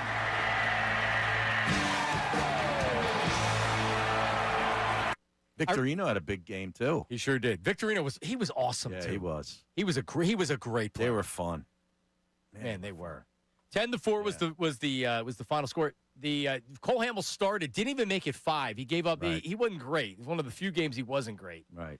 in the playoffs. But, yeah, Phils get the win. Listen, so Jimmy Rollins 1 for 2. Shane Victorino 2 for 3, you had mentioned. He went deep, I believe. Or he just went 2 for 3. Pedro Feliz hit a home run off of Vicente Padilla. Jason Worth 3 for 4 RBIs. Raul Ibanez. Who pitched the who closed it out for the Phillies? Do you remember? Well, it had to be Lidge. Brad Lidge, who was not good that year, I don't think. But Chan-Ho Park was out of the bullpen. Now, I forgot that. Me too. I totally forgot that he was a Philly. Cole Hamels, 4 1/3. Jay Happ came in, and then Chad Durbin got the win. Went 1 1/3. Good old Chad. We forget about Chad Durbin. Forget about a lot of those guys. He was good during that run. Yeah. Who was the pinch hitter? Dobbs. Remember him? Dobbs was the best pinch hitter on that team. Dauber. And a lot like what you guys are talking about with Sosa and Otto Kemp. When Preston being a starter, he wasn't good. Right. But I love those teams. Love those teams. Yeah, how can you not? That was so much fun. Ray, how old were you for that? How much do you remember of that? A lot of that. That was like core. I'm growing up baseball fan. Yeah. Like memory. I was 9. So that's really what shaped you being a baseball fan with those teams. Wow. They got good. Yeah, and did they lose to the Yankees in 6? Yeah, I think because it was Pedro Martinez had to pitch again, and he left everything, man. He had everything he had. He gave you all he got, but then he had nothing left. But I think it was 6 games because I was supposed to go see Brian Wilson at the Keswick Theater that night, and I blew off the concert to watch the game. You didn't go to Glenside? You watched the Phillies lose 7-3. Doing radio the next day. I'm like, I got to watch this game. I can't go to the show. Wasn't there a steal in that game? Something happened with a stolen base that ended up screwing them. Yeah. But yeah, we broadcasted. Mike and I broadcasted live up in New York. So we were in New York for games 1 and 2. I don't think we went back down for game 6 because we sensed it. Where did you broadcast from up in New York? We did a simulcast. Check this out. Did a simulcast with Michael K. Oh, okay. Michael for K, ESPN Radio. ESPN Radio 1050. Right. So we were at some bar across the street from the stadium. Oh, okay. So up in the Bronx. So was that the old Yankees? No, that was the new Yankees. That was the new Yankee Stadium. Yeah. So there's in that part of the Bronx, there's just tire shops all over the place. So there's all these tire shops, and then there's like a sports bar, and we were in the sports bar. Okay. But we stayed at a Holiday Inn Express in Midtown. Oh, man. And then we had to take the subway. I think I took a taxi up. Big expense account there. Holiday Inn Express. How about that? Free breakfast. It was good. What about, do you take the subway up there? Yeah. Yeah. Yep. Took the subway up. I think I took a taxi back. But it was raining. I remember it was raining. I think it was game 1. It was raining. And the auxiliary press box was all the way up in the upper deck. So I did not see the end of that game. They won. Phillies won game 1 of that. So there you go. We forget about that run. That was a good team. Oh, just didn't have enough pitching. Hamels sucked that year. Yep. Remember? Yep. Late in the season, he had said, I just want the season to be over with. And everybody went nuts. That was when everybody was saying he was soft. Yes, Hollywood Hamels. Yep. Hollywood Hamels. So there you go. All right, coming up, what you've been waiting for, pumpkin patch or maximum security prison. Harry Mays and Ray Dunn will go head-to-head to see who knows more. That's coming up next. It is Middays with Marks, 97.5 The Fanatic. Hey, everybody, it's Bill Colarulo, and coming up at 2 o'clock.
All right, we're back. News at noon coming up, top of the hour.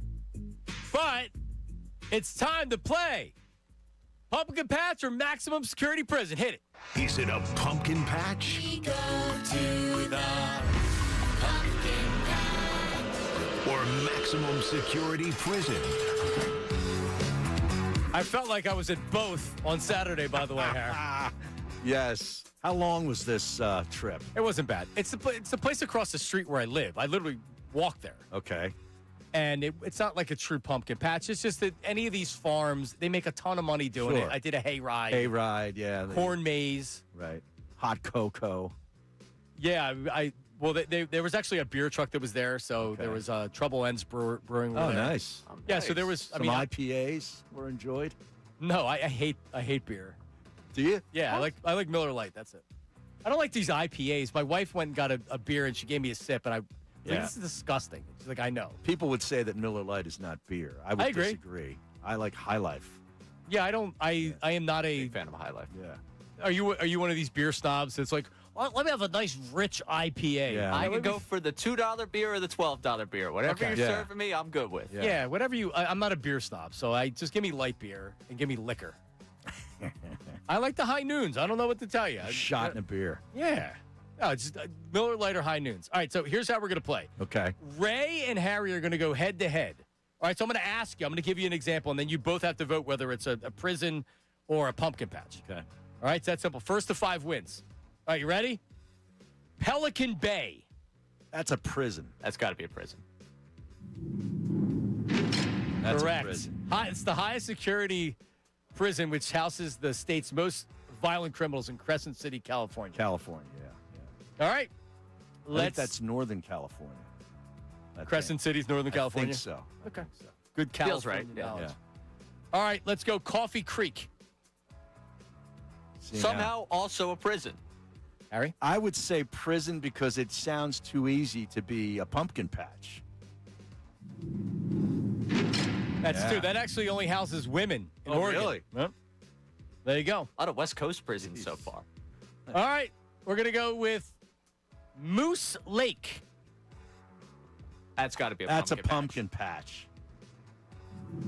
No. Wow. Military-style boot camp prison in Moose Lake, Minnesota. Minnesota. Both got that wrong. That's 2. All right, Pleasant Valley. Pumpkin patch. Yeah, I got to go pumpkin patch. Correct. Sand Springs, Oklahoma. Let's go to Country Creek. That's got to be a pumpkin patch. I'll go prison.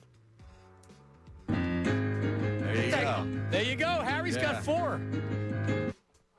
All right, next one for Harry wins. I'm going to let Harry pick first, too, so you can have strategy against him. Okay. Rock Creek. Rock Creek Prison. Why not? I'm going to go the opposite way. Winner. Hey, way to go, Ray. There you go. It's tied at 4. Now, I want you both to... Write it down? Yeah, you guys got to write it down, because I don't want you cheating. I know this is very important to both of you. Yeah, this is big. What's at stake here? What do I win? What does Ray win? You would be the champion of... Is there a belt? Yeah, you would be the champion of the very first episode, maybe the last, of Maximum Security Prison or Pumpkin Patch. If the other program director was here, this would be the last episode. Right. I think it's fun. All right, ready? Yeah. Red Onion. Red Onion. Is Red Onion a maximum security prison, or is it a pumpkin patch? All right. My answer's in. All right. My answer's also in. All right, so you tell me, and Harry's going to show me. What do you got, Ray? I got prison. What did you write down? Prison? Yeah. We're going to have to go to a Extra. deciding question, because that is correct. That's a Supermax in Virginia. We're too good at this. That's the Supermax you were That's talking the about. Supermax, correct. Red Onion. Oof. Correct. A lot of layers to that place. All right. Highland Mountain. Highland Mountain. All right. Pumpkin patch or maximum security prison? Or just a prison? All right. Say it, Ray. It's a pumpkin patch. What do you got? Prison? Yeah. The winner is Harry Mays. Is Highland Mountains a women's prison in Alaska? I know my women's prisons. I bet you do. Damn it! That is maximum security prisoner pumpkin patch. Yeah. There you go. There you go. Wow. I never actually thought about the conjugal visit part of women's prison. Yeah. It's be something. Yeah. You know. I got lost in an algorithm. I don't know. Sometime maybe in like the late summer, I was watching these prison documentaries, and on YouTube, not even on regular TV, on YouTube, and they were unbelievable. And then we'll just have like the documentary in the women's prison. Mm-hmm. Man, I'll tell you what. Rough. Like, oh my God. Yeah. Couldn't imagine. I mean, couldn't imagine being in any type of prison, but still, I couldn't imagine working in one. dude. You know, that's tough. One of my old callers, Andy from Deptford, works at a prison. Oh yeah. Yeah, in Jersey. Yeah, man. Like you have to be like, and he's obviously tough to have to deal with that kind of stuff. But geez, I could see Ray. I could see you. I could see you in prison. In prison? In prison? Or working in a prison? No, in prison. Yeah. For what? Yeah, what would Ray do?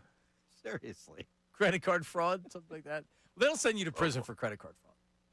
Walking while drunk? So that's a good question. Whoa. Hey. A little too on the nail there. Well, every story starts with Ray being out. I know. I don't know. Probably some type of that. That's actually a good question for feedback. 975-feedback at 975thefanatic.com or the text line, 610-632-0975. If Ray was in prison, what would it be for?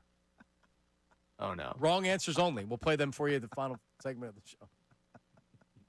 I like this. Betting This game took a bad turn. Betting on games that he's calling? All right, if I was in prison, what would oh, yeah, absolutely. Betting on games that he's calling. I do not gamble on the games I call. Yeah. I do not gamble on collegiate sports. Temple Owls women's basketball. Yep. Well, no, because he wouldn't go to prison for that. He'd go to prison for paying off one of the women. Okay. Yeah, to take right. Yeah. Which is what happens now. Is that Shave points. Yeah, they think it's going to be so easy. Right. And they don't realize that nobody's betting $50,000 on the under for somebody's rebounds. In women's basketball. Yeah. They're like, hold on a second. What's going on? Wait, what? How could you possibly get caught? All right. So what would I be serving time in prison for? That's a good question. Same place to react. I think back to you being in Hawaii. Right. Being in prison. I would not want to go to prison in Hawaii. No? Oh, my God. No. I'd say racketeering if I was to be doing any hard time. Some type of some multiple infractions. Some kind of RICO charge coming down on you, right? It would be a RICO charge. Right. It would surprise me. All right, coming up, News at Noon featuring Stephen A. Smith, Joe Girardi, and once again, our old buddy Mike McDaniel. He just can't help himself. That's coming up next. Middays with Marks, 97.5 The Fanatic. Now on 97.5 The Fanatic Sports Update. The return of BG. I'm Ray Dunn with this Fanatic Sports Update. Brandon Graham has officially returned to the Birds. Both he and the team announced earlier this morning. It's his 16th season in the NFL. He joins an edge rush room that is in real dire need of some help. He also joins a 5-2 team that got a much-needed win over the Vikings 28-22 on Sunday. Yesterday, Nick Sirianni spoke about Jalen Hurts' desire to win. A lot of people want to win, but are they willing to do the things that winning requires? And I think that's what you get with Jalen. He wants to win in the worst way, and he's willing to do anything and everything that winning requires. Elsewhere in the NFL, Week 7 wrapped up last night with Monday night doubleheader where the Lions beat the Bucs 24-9. Seahawks beat the Texans 27-19. Last night, former Philly Jeff Hoffman closed out Game 7 of the ALCS as the Blue Jays advanced to the World Series with a 4-3 win over the Mariners. Flyers also beat a Seattle-based team last night, winning 5-2 over the Kraken. 76ers season starts tomorrow in Boston against the Celtics. This update is brought to you by Mercedes-Benz. Looking for an exceptional driving experience? Experience the power, precision, and intelligence of iconic Mercedes-Benz SUV at your local Mercedes-Benz dealer today. I'm Ray Dunn on your home for the Sixers, Flyers, and Union. 97.5 The Fanatic and 97.5thefanatic.com.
All right, we're back. It is Good Day with Marsh. Oh, the reaction to the game. Harry Mays. You win a $5 credit to the prison store. Yeah. You can pass it to a friend. Congratulations. The prison cafeteria. Yep. Yeah. Maniac Malloy from Bet Parks he had texted me and said he's challenging you because he thinks he would have won the game. Okay. So he wants to be the next person to play. All right. Well, I thought Ray was good, too, and went extras. I mean, listen. It's like with the Phillies and the Dodgers, right? Yeah. So like Dave Dombrowski. I basically won. If you think about it, it's a real fine line between me and winning that game. You know your prisons and your pumpkin patches. You're listening to 97.5 The Fanatic, WPEN and WPEN HD1 Burlington, Philadelphia, a Beasley Media Group station broadcasting live from the Comcast Business Studio, powering possibilities. What if I went with Mule Creek? Did I do that one? No. Mule Creek. That's a pumpkin patch. It's a prison. It is? In California. A lot of prisons in California. California. Yep. Absolutely. All right. What about Pleasant Valley? We did that one. All right. Yeah. Raybrook. Oh, Raybrook. All right. Prison. Correct. Prison of my own mind. Yeah. How about this fun fact? It initially served as the Olympic Village for the 1980 Winter Olympics. And then when they were over, they said, what are we going to do with this? They're like, let's make it a prison. Wow. Now, where was the 80 Winter Olympics? Was that like a Lake Placid? Okay. So it's in Essex County, New York. Okay, yeah. So they said, like, what we're going to do with this structure is the Olympic Village, so they turn it into a prison. Turn it into a prison. That's Workout equipment still all gets used. Yeah.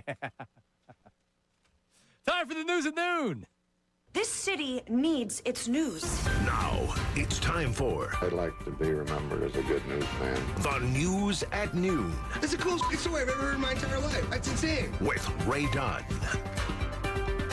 All right, noontime, and we're going to start with Stephen A. because we are on the doorstep of the NBA season. It's back, and he decided that the day before the NBA season, let's see if he can make it about him. Yeah. LeBron James and Stephen A. beefing once more. Stephen A. on Carmelo Anthony's podcast. Odd place to choose to go after LeBron James, but he wanted to make it very clear that LeBron doesn't want to see him succeed. Let me get to LeBron. I don't like his not a little bit. You do not understand the lengths this man would go to. This dates back more than a decade. I believe he's one way publicly, he's another way privately. You know, he might not be interviewed and he might not be quoted, but the things he says and the things he has said to people, it's gotten back to me. The things that he's tried to do, if it were up to him, I wouldn't be where I am today. It's some low. The day that he rolled up on me courtside, it was the day my contract was announced, that I had stayed with ESPN. Go back and look at the camera angles. He claims that with only one camera angle to pick up LeBron talking to him, that LeBron orchestrated one singular shot to be released of that conversation happening, and no other cameras to capture that moment. Wow. I know nothing about that moment, but I'm on Team Stephen A.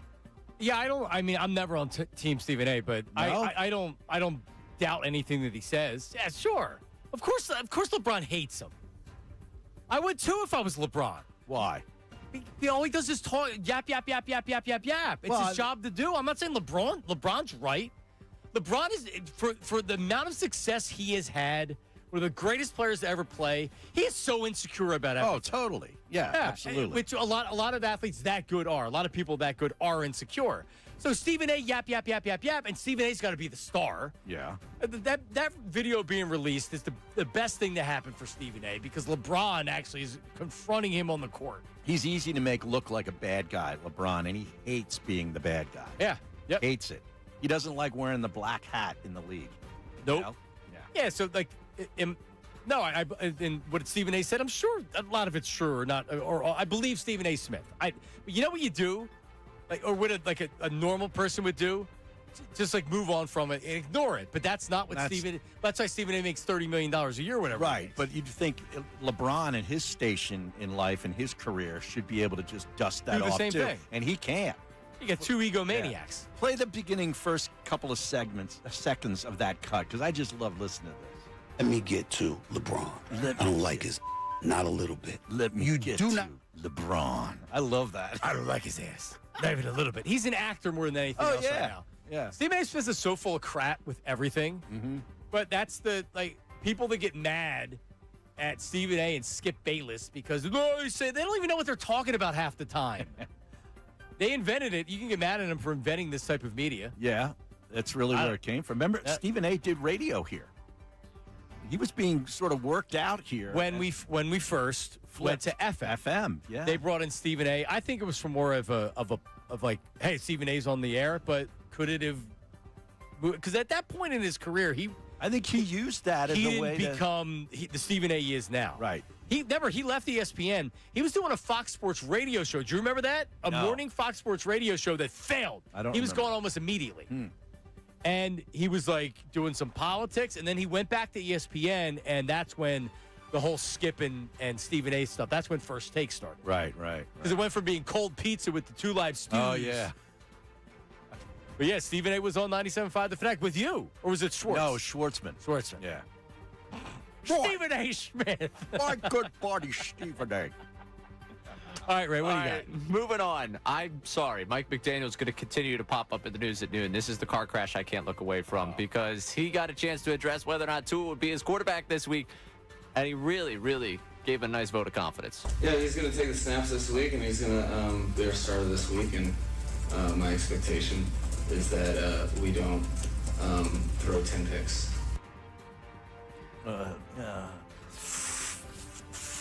Yeah, he's hitting a. He was hitting a vape pen or something on the sideline. Yeah. That guy. Was it a vape pen weed or was it just he's nicotine? I mean, if it's not weed, well, you're just wasting your time, right? Well, not if he's addicted to.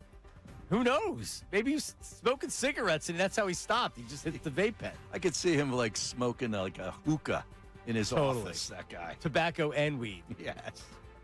Are you a vapor? No, there, Ray. No, I didn't fall for that trap. Smoke cigarettes? No. Yeah. No. Harry, you don't smoke cigarettes. You used to occasionally smoke. I used to. Yeah, I gave that up. Yeah. Well, my wife now said it was a deal breaker. Really good for her. Yeah. So I quit smoking cigarettes. I remember Harry one time was like, people stop smoking. I'm going to start smoking cigarettes. Yeah. So he started smoking in his 50s. Yeah. No, I was in my 40s. Well, your 40s. Well, you quit smoking. Yeah. You quit smoking. You're like, you know what? I'm going to start smoking again. And he did. That's such a good bit. Yeah. It's literally every hour I work with Harry. I learned something about him that should. Marlboros too. Reds? No, they weren't Reds. They were number 27s. It was kind of, red light. It was I red know light. the ones you're talking about. The special ones. They're good. Now, I smoked Newports. And then. That's the menthol. The menthol. And then I went, because they were Marlboro menthol regular, not the lights, the regular. That's what I smoked. Okay. I quit smoking 25 years ago. Yeah, good.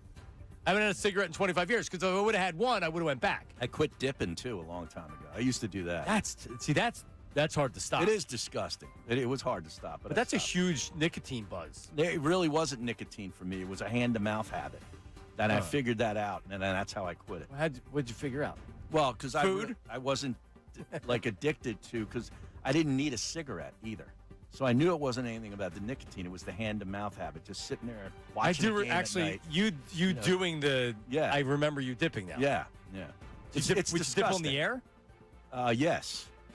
I remember, you remember when Mitch Williams tried out for the morning show? I do. And you were producing and I was answering phones? Yeah. He had a Mountain Dew 20-ounce bottle and he left the dip bottle in the studio. Yeah. Thanks, Mitch. Yeah, Mitch. I get to throw it out. All right, last one for you. Joe Girardi was on foul territory, talked about lineup construction, and brought up his time with the Phillies. One of the things that I realized was when I was trying to put together the Phillies lineup the first year that we had Schwarber with Harper, I said, give me 3 different scenarios where I split them up, I don't split them up, where I have 2 righties in between them, and give me some different lineups so I can look at them to see which one I think is, best. So I got 3 different lineups, and the amount of runs scored difference during the course of the year was a total of 1 to 1.5, not per game, per year. So I said, so you're telling me I'm racking my brains over this for 1 run? I mean, this is crazy. Is this just all fodder for us? Do lineups really matter? I mean, it's really interesting. It is interesting. Because the biggest change from Girardi to Thompson wasn't the lineup. He didn't come in and be like, wow, like what a great baseball mind. The guys liked him. Yeah. And they couldn't stand Girardi. Girardi was so tense at the end. Wound. Yeah. Like, very tightly wound. And all it takes is your star, and this is probably what happened. Just like guys get tired of showing up, and they're like, you know what? Like, and that is not Rob Thompson. Say whatever you want about him, that they should have fired him after the season, or he made mistakes or whatever. Some crazy calls every once in a while, but yeah. Guys like him. Together. Yeah. Topper. Right. That's news at noon. Yeah. See, here's when I think this is the last year, and I'm not saying you need to win the World Series because that's very difficult to do, but if you're not in the NLCS and the bats go cold again and the veterans aren't hitting in the playoffs, that's where I think you need somebody to come in like a Larry Boa, where you're getting a guy that comes in that isn't as relaxed as Rob Thompson. Yeah. And maybe tries it, because guess what? Uncle Jamie texted me when we were talking about Worth, and he said, who would you rather have in a clutch situation right now? Jason in the playoffs, Jason Worth or Bryce Harper? Jason Worth. Jason Worth. Yeah. And you wouldn't have said that about Bryce Harper, No. but it's how many years ago now? Yeah. How much is there a way to quantify? Does one of these metric sites quantify like the effect of a manager over the course of 162? If they do, I don't know what to make of it. It can't be that much of a difference. And that's why the moves that Thompson makes in the playoffs, the couple of moves he makes, it's magnified so much because of that. Yeah. What are they really doing outside of a couple moves and the guys like coming in to work and stuff? Right. I mean, it's about being together. It's the longest season of any sport, right? Right. So you're around each other a lot, and those road trips are long. Like, if you really hate the guy, that never works in that situation. And I can tell you this, and I'm not telling you Alec Boehm's a bad dude, and I'm not even saying that it was this year, but the year of the Mets when he got benched in the playoffs, I'm telling you, all I heard, and it was the year before too. You remember when he was a rookie, they sent him back down because a lot of it because of his attitude. He wasn't handling failure very well. Right. And all that I heard so not this past year, the previous year, was that guys just got tired of it. There was fatigue with his baby, like his babiness the that he had. Yeah, they were. And to what you're saying, if that's in there, you know what happens? They don't say anything to his face about it. They talk behind his back. So then everybody's talking about his back, and he spazzes after striking out. And then the end of the game, everybody's over talking. It divides the locker room. Guys like that can divide the locker room if you don't have great leadership. Right. That's a lot of time to spend together as teammates. You think about it. You know, you start in middle of February. You're going down to Florida or Arizona, and then it's going into, October. That's a lot. That's way too. It's way too long. It's too much.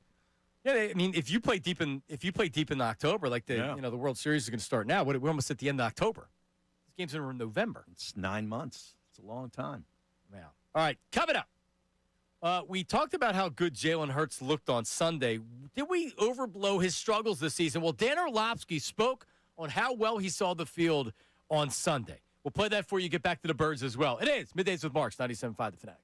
John Kincade, Andrew Salciunas, and Connor Thomas.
back, Middays with Marks and Mays and Ray Dunn.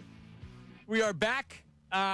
So you earlier you brought up a couple of under the radar plays that we probably didn't talk about enough yesterday. Because I certainly didn't mention it yesterday.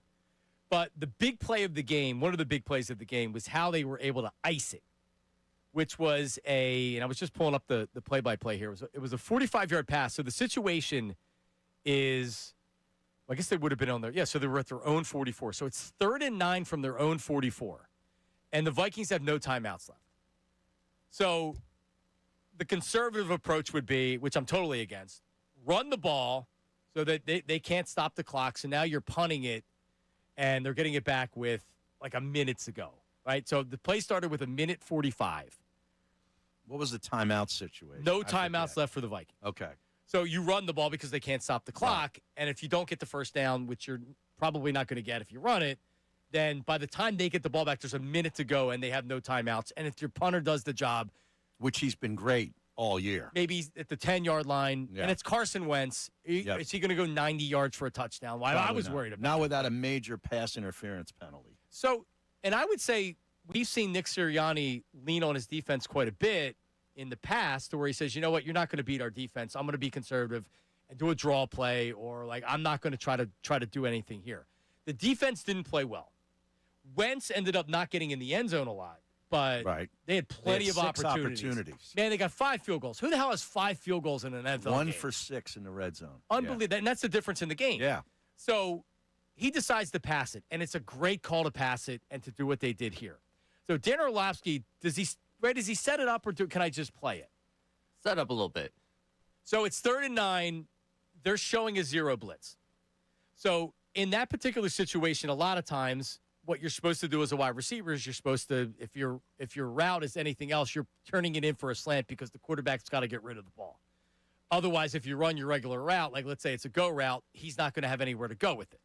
So he makes some type of a hand motion to A.J. Brown, which would indicate, I'm reading a blitz, make sure you're cutting this route short. Right.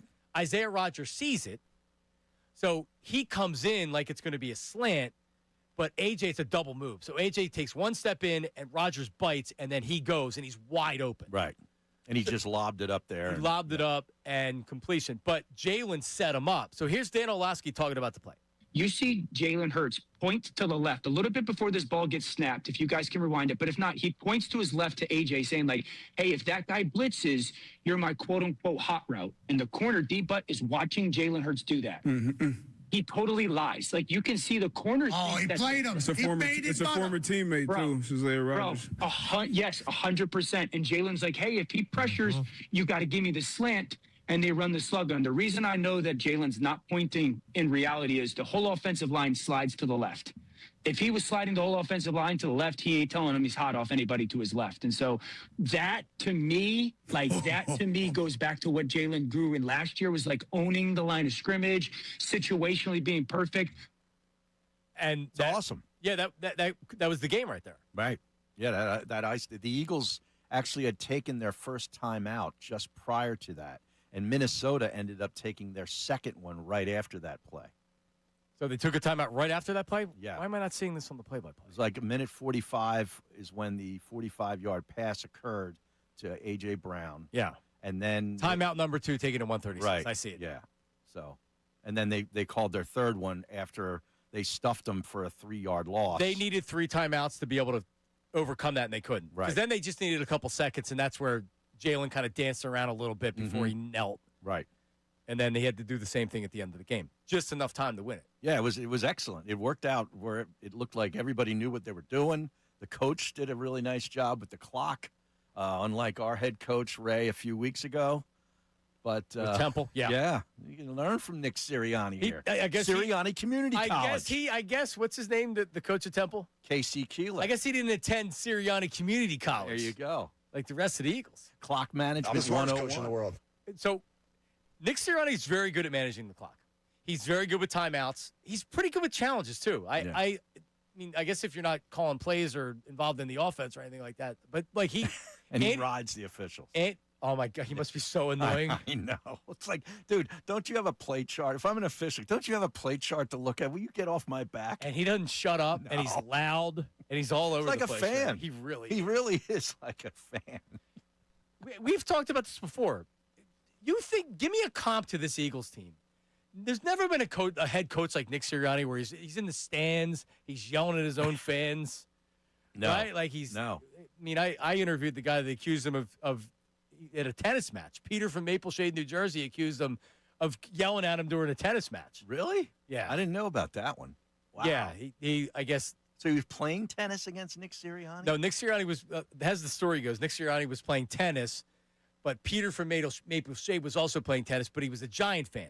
So Nick's like yelling, going back and forth with him because he said he was a Giant fan, and he accused him of like being angry towards him, and yelling at him. Wow. And having a verbal confrontation over it. So then we got Peter and Maple Shade on the air. Oh, man. Yep. And I dressed Peter down, and then later on I was like, you know what? He might have been telling the truth with Sirianni. Wow. The total lunatic. Yeah. Kind of like it in a way. Dog mentality. But when the Eagles are on, Nick Sirianni's message is getting through because they're confident, they're cocky. It's tough to be like that when you can't stop the run, when the defense can't stop the run. Right. And they were on their heels, the Giants. There's no worse feeling than getting scatterbo running down your throat. No, that will not happen next week. Oh, so you're confident? Well, I mean, aren't you? It's a 7-point number. Bounce back, veteran coaches against a rookie quarterback. No, I know, but that's what the odds makers are thinking. Doesn't mean they're right. I don't know, man. I still have, I made fun of people with the 2023 PTSD from the Eagles. I still have it. Because I remember that year saying, they're not going to lose this game. And the lines makers kept giving them credit like they were going to win these games, and they didn't.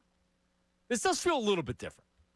But that's because they just were throwing the ball all over the place. 7 feels like a lot, but I'm going to lay it. All right, so do the Giants losing the way they did, you had said it earlier, does this send them into a spiral, or are they pissed and they show up? Because if they beat Denver, now they're feeling pretty good about it. Oh, yeah.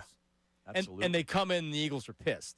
Or does this actually make them even better? I don't know. Just a devastating gut punch loss. I mean, Dable was chalking that up as a W. Mentally. Oh, man. Had to. Absolutely. Yep. Yeah, we let him off the hook. Yep. It would have been what, 3 or 4 in a row? Would have been 3. 3 in a row. No, they would have been in the hunt for the division. Yeah. At 3 and 4. Still Now be 2 alive. and 5. Now 2 and 5. The odds are significantly in the Eagles' favor. All right, 610-632-0975. 610-632-0975. All right, we have a lot of texts that we'll check in on the text board coming up. But also, so we've addressed our problems with the morning show earlier. But a lot of people talking about Bill Colarulo and Unfiltered and something that happened on that show yesterday. What? Does he consider himself an Eagles insider? Bill? It sounded like it yesterday. The way Colarulo Schefter on the air yesterday. We'll debate it. Does he have 2 phones? He cell phones? takes it in the shower. That's what Schefter does. We debate that coming up next. It is Middays with Marks, 97.5 The Fanatic. Now on 97.5 The Fanatic Sports Update. The return to Brandon Graham. I'm Ray Dunn with this Fanatic Sports Update. Brandon Graham has officially returned to the Eagles, but the team announced earlier today it's going to be his 16th season in the NFL. He'll join edge rusher room that's in need of some help. He also joins a 5-2 team that got a much-needed win over the Vikings, 28-22 on Sunday. Yesterday, Nick Sirianni spoke on Jalen Hurts' desire to win. A lot of people want to win, but are they willing to do the things that winning requires? And I think that's what you get with Jalen. He wants to win in the worst way, and he's willing to do anything and everything that winning requires. Week 7 in the NFL wrapped up with a Monday night doubleheader last night. The Lions beat the Bucs 24-9. Seahawks beat the Texans 27-19. Last night, former Philly Jeff Hoffman closed out Game 7 of the ALCS as the Blue Jays advanced to the World Series with a 4-3 win over the Mariners. Flyers also beat a Seattle-based team last night, winning 5-2 over the Kraken. And the 76ers season starts tomorrow night in Boston against the Celtics. This update is brought to you by Mercedes-Benz. Looking for an exceptional driving experience? Experience the power, precision, and intelligence of an iconic Mercedes-Benz SUV at your local Mercedes-Benz dealer today. I'm Ray Dunn in your home for the Sixers, Flyers, and Union. 97.5 The Fanatic and 97.5thefanatic.com.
All right, we're back. It is Middays with Marks, Harry Mays, Ray Dunn.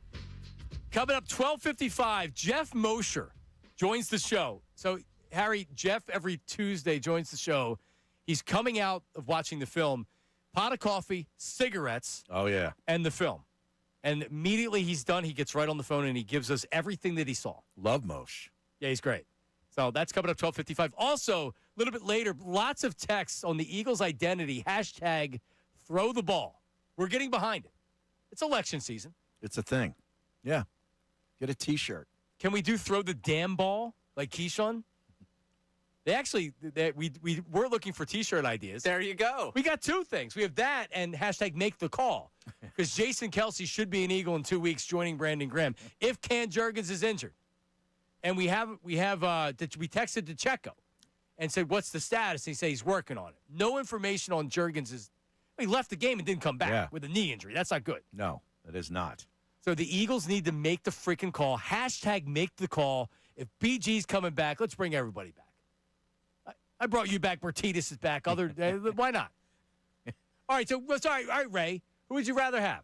Would you rather have Toth, who can't snap in the shotgun, or Jason Kelsey? Toth. Hashtag, now come on. Oh, really? No, stop. Jason Kelsey himself has told you he's not in playing shape. We're just going to assume the guy's going to put on 70 pounds, show up there, and still be at the same level? Jason Kelsey is such a meathead, a smart meathead. Yeah. That if he said, Eagles need me. Right. You got 2 weeks. If Howie called him, he would run through a wall and be back and play for the Eagles. If Howie called him. He's laughing at him. He's going to his bank account with all the endorsements he's got and all the. Doesn't this make him a bigger star? He does have a lot of gigs. But doesn't this make him a bigger star? He's not coming back full term. If he came back and was able to, play, of course it would. It would add. He's already a folk hero, of course, in this town. I heard. Who did I hear this morning? Was it?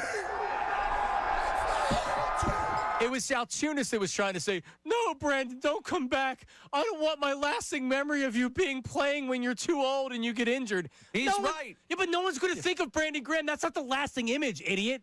It's the last image. No, it doesn't matter. I don't remember that. You talk about Kelsey crying. The Super Bowl against the Patriots is the image I will always have of him. Of Kelsey? No, of Graham. Of BG. Yeah, with a strip sack.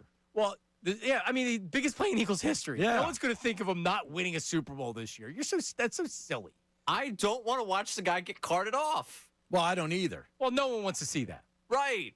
I don't have to if he stays in retirement. If he had a history of concussions or things like that, I'd say absolutely not. No.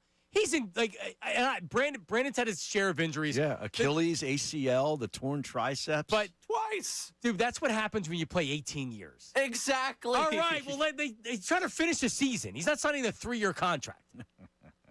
All right? Hashtag make the call. There's no way Kelsey would have it in him to say no.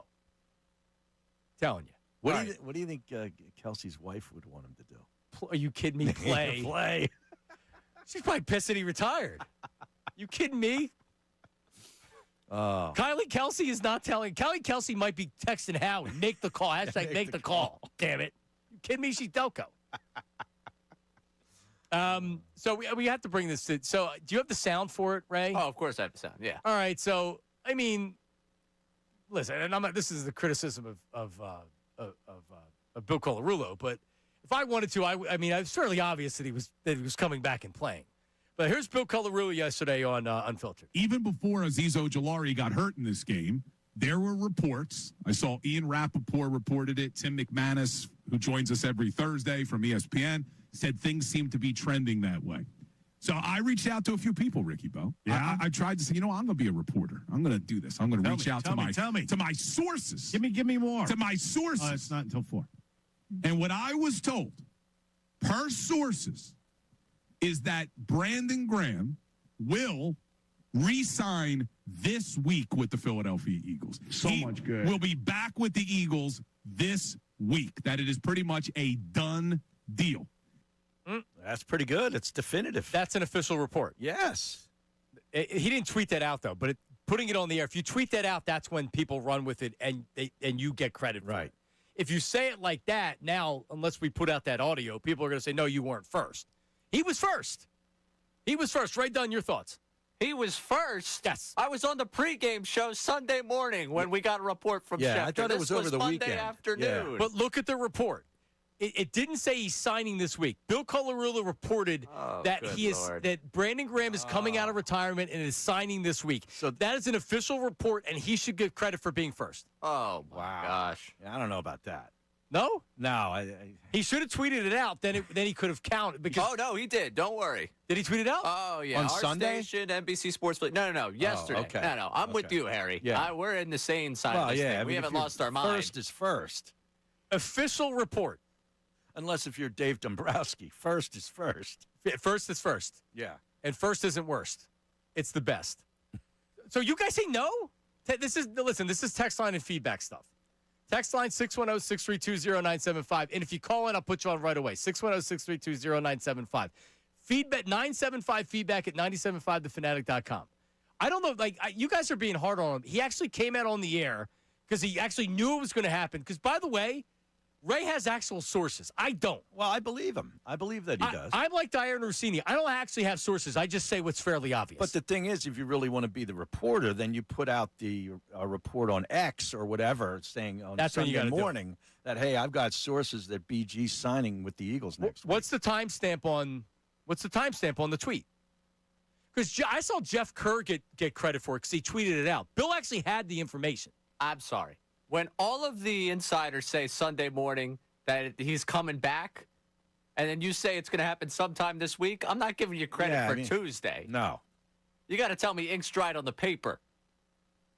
So he does not, because you can also have multiple reporters that kind of have it at the same time. Well, that's what ESPN always does. They always give like two of their reporters credit. Well, Sunday morning, I got Rappaport, I got Schefter, I got Garofolo, I got Pelissero. Everybody was tweeting out that he's coming back. All of a sudden, Monday afternoon, it's brand new information. He's signing this week. I could have tweeted it out too. Week. And I don't have real sources. I just have a brain. Well, that's it. I'm now going to come out. My sources are telling me that the Phillies are interested in bringing back Kyle Schwarber. You can't make up sources. Are breaking it down. You can't make up sources, though. You made up sources. How do you know? Because I know. That's what I'm saying. Unless you have real sources, my friends are. No, but unless you have real sources, you can't be a reporter.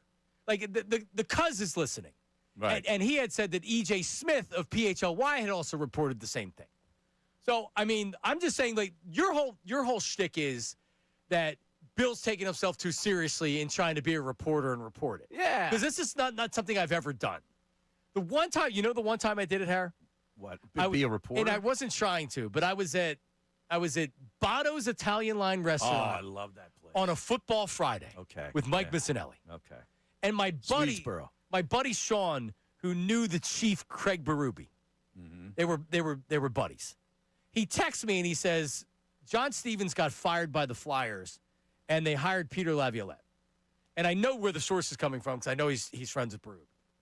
So I'm like, and I go to the break and I'm like, I don't even and I didn't know how to pronounce Laviolette's name. Oh, okay. But I knew that John Stevens got fired. So I just went on the air and I'm like, Mike, a friend of mine texted me and he knows he's on the inside. He's like, they fired John Stevens and he's like, and Mike's like, how do you not know who Peter Laviolette is? I'm like, I don't know. He's like, well, he won a Stanley Cup with Carolina. And I'm like, I don't watch hockey. Like, I don't know who the hell he is. I love that. He's like, so you're telling me Peter Laviolette is the new coach of the Flyers and they fired John Stevens? And I'm like, yeah. And then an hour later, Eskin, who we were up against at the time, he was opposite of us on WIP. Eskin, so now Eskin's like fighting with people saying, no, Mark's reported it before you're wrong. And Howard's head's exploding because I'm getting credit for Peter Laviolette and John Stevens being fired. Well, that's good. Yes. That's good. And I wasn't trying to be an insider. Mm-hmm. And, Ray, you're saying that Bill Colarulo is trying way too hard to be an insider. Yes. Well, I mean, I'm reading here on the Fanatics Twitter page, reported by @Bill Colarulo. They're giving him credit. And what time was the timestamp? Well, this was Bill actually reposted this from 21 hours ago. All right. Well, now it's not a source war; it's just a timing war. All right. So I had not. It's pretty much a done deal, was the quote. Do I think that Bill knows people on the inside at NovaCare? Yes. Do I believe that my thought process on Brandon Graham was changed at 2:45 yesterday afternoon? No. No, but I know, but like I also hadn't heard anybody say he's signing. I up until that point I had heard, but like everybody knew he was signing. It wasn't a surprise. Right, that's what I'm saying. It was kind of like what did Schefter actually say on Sunday? What was his quote on the Sunday Splash? Like closing in on a deal, or there are kind of conversations about coming back. No. He let you know Brandon Graham was coming back. However he worded it, he let you know that the wheels are in motion. This is happening. That's the whole point of this conversation. But Vince, like this is what I say about all these stupid NFL insiders. All they're doing is reporting what's fairly obvious. Think Diana Rossini really has information when she puts something out about stuff when it's definitive. Right, but like definitive information is different than I'm trying to think of something that you would put out there, which is this is something that all the insiders are saying now. Well, expect Howie Roseman to be very active at the trade deadline. No bleeping crap. My sources told me that too. Yes. Yeah, exactly. But that's what you see these insiders put out. Like, Howie Roseman's going to maybe make a trade at the trade. Oh, thank you. Well, and they're interested in the defensive end. Great, breaking news. There's no real information. They're just putting it out there. Well, I think they just have to keep tweeting stuff every once in a while, and it's like, well, I got nothing definitive today, but I can put out that Howie Roseman's probably going to make a deal. Right. People around the league. Yeah, no kidding. By the way, just for the record, I'm hashtag Team Bill. I don't know about you two rats. I got Bill's back. Rats? So what are we? Hashtag Team Schefter? Hashtag Team everybody else. How about that? All right, coming up. We got texts. Jeff Mosher's coming up. I went long here. 97.5 The Fanatic. It says Middays and Marks. Start your morning off right with some.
Middays with Marks, Harry Mays, Ray Dunn. We're just talking about Bill Colarulo. Should he get credit for it? So I have a tweet from Eagles Nation on Twitter.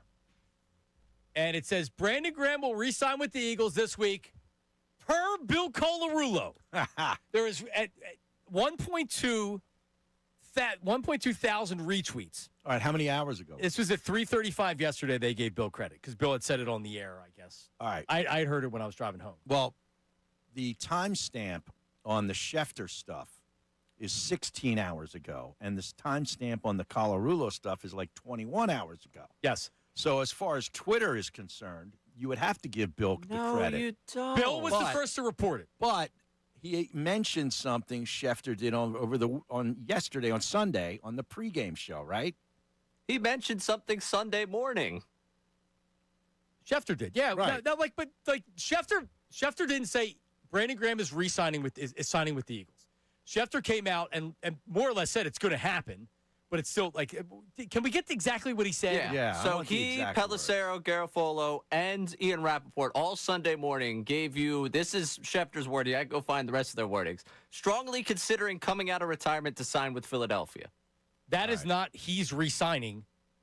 Here comes Bill. Well, that is not he's signing with the Eagles. Yeah, Bill came out and said he's signing with the Eagles. Yeah, but Schefter wouldn't go on there and say he's strongly considering it without knowing that he's going to do it. No, but All right, what's going on, dude? But up until that point, they hadn't worked out a contract. I had heard somebody say this morning that Brandon's a businessman. One of the reasons I think he comes out, other than he still has football left in him, and he can make a couple $1 million. Brendan's, I don't think he's ever turned down a gig in his life. Believe me, I've been doing a lot of things. Jason Kelsey.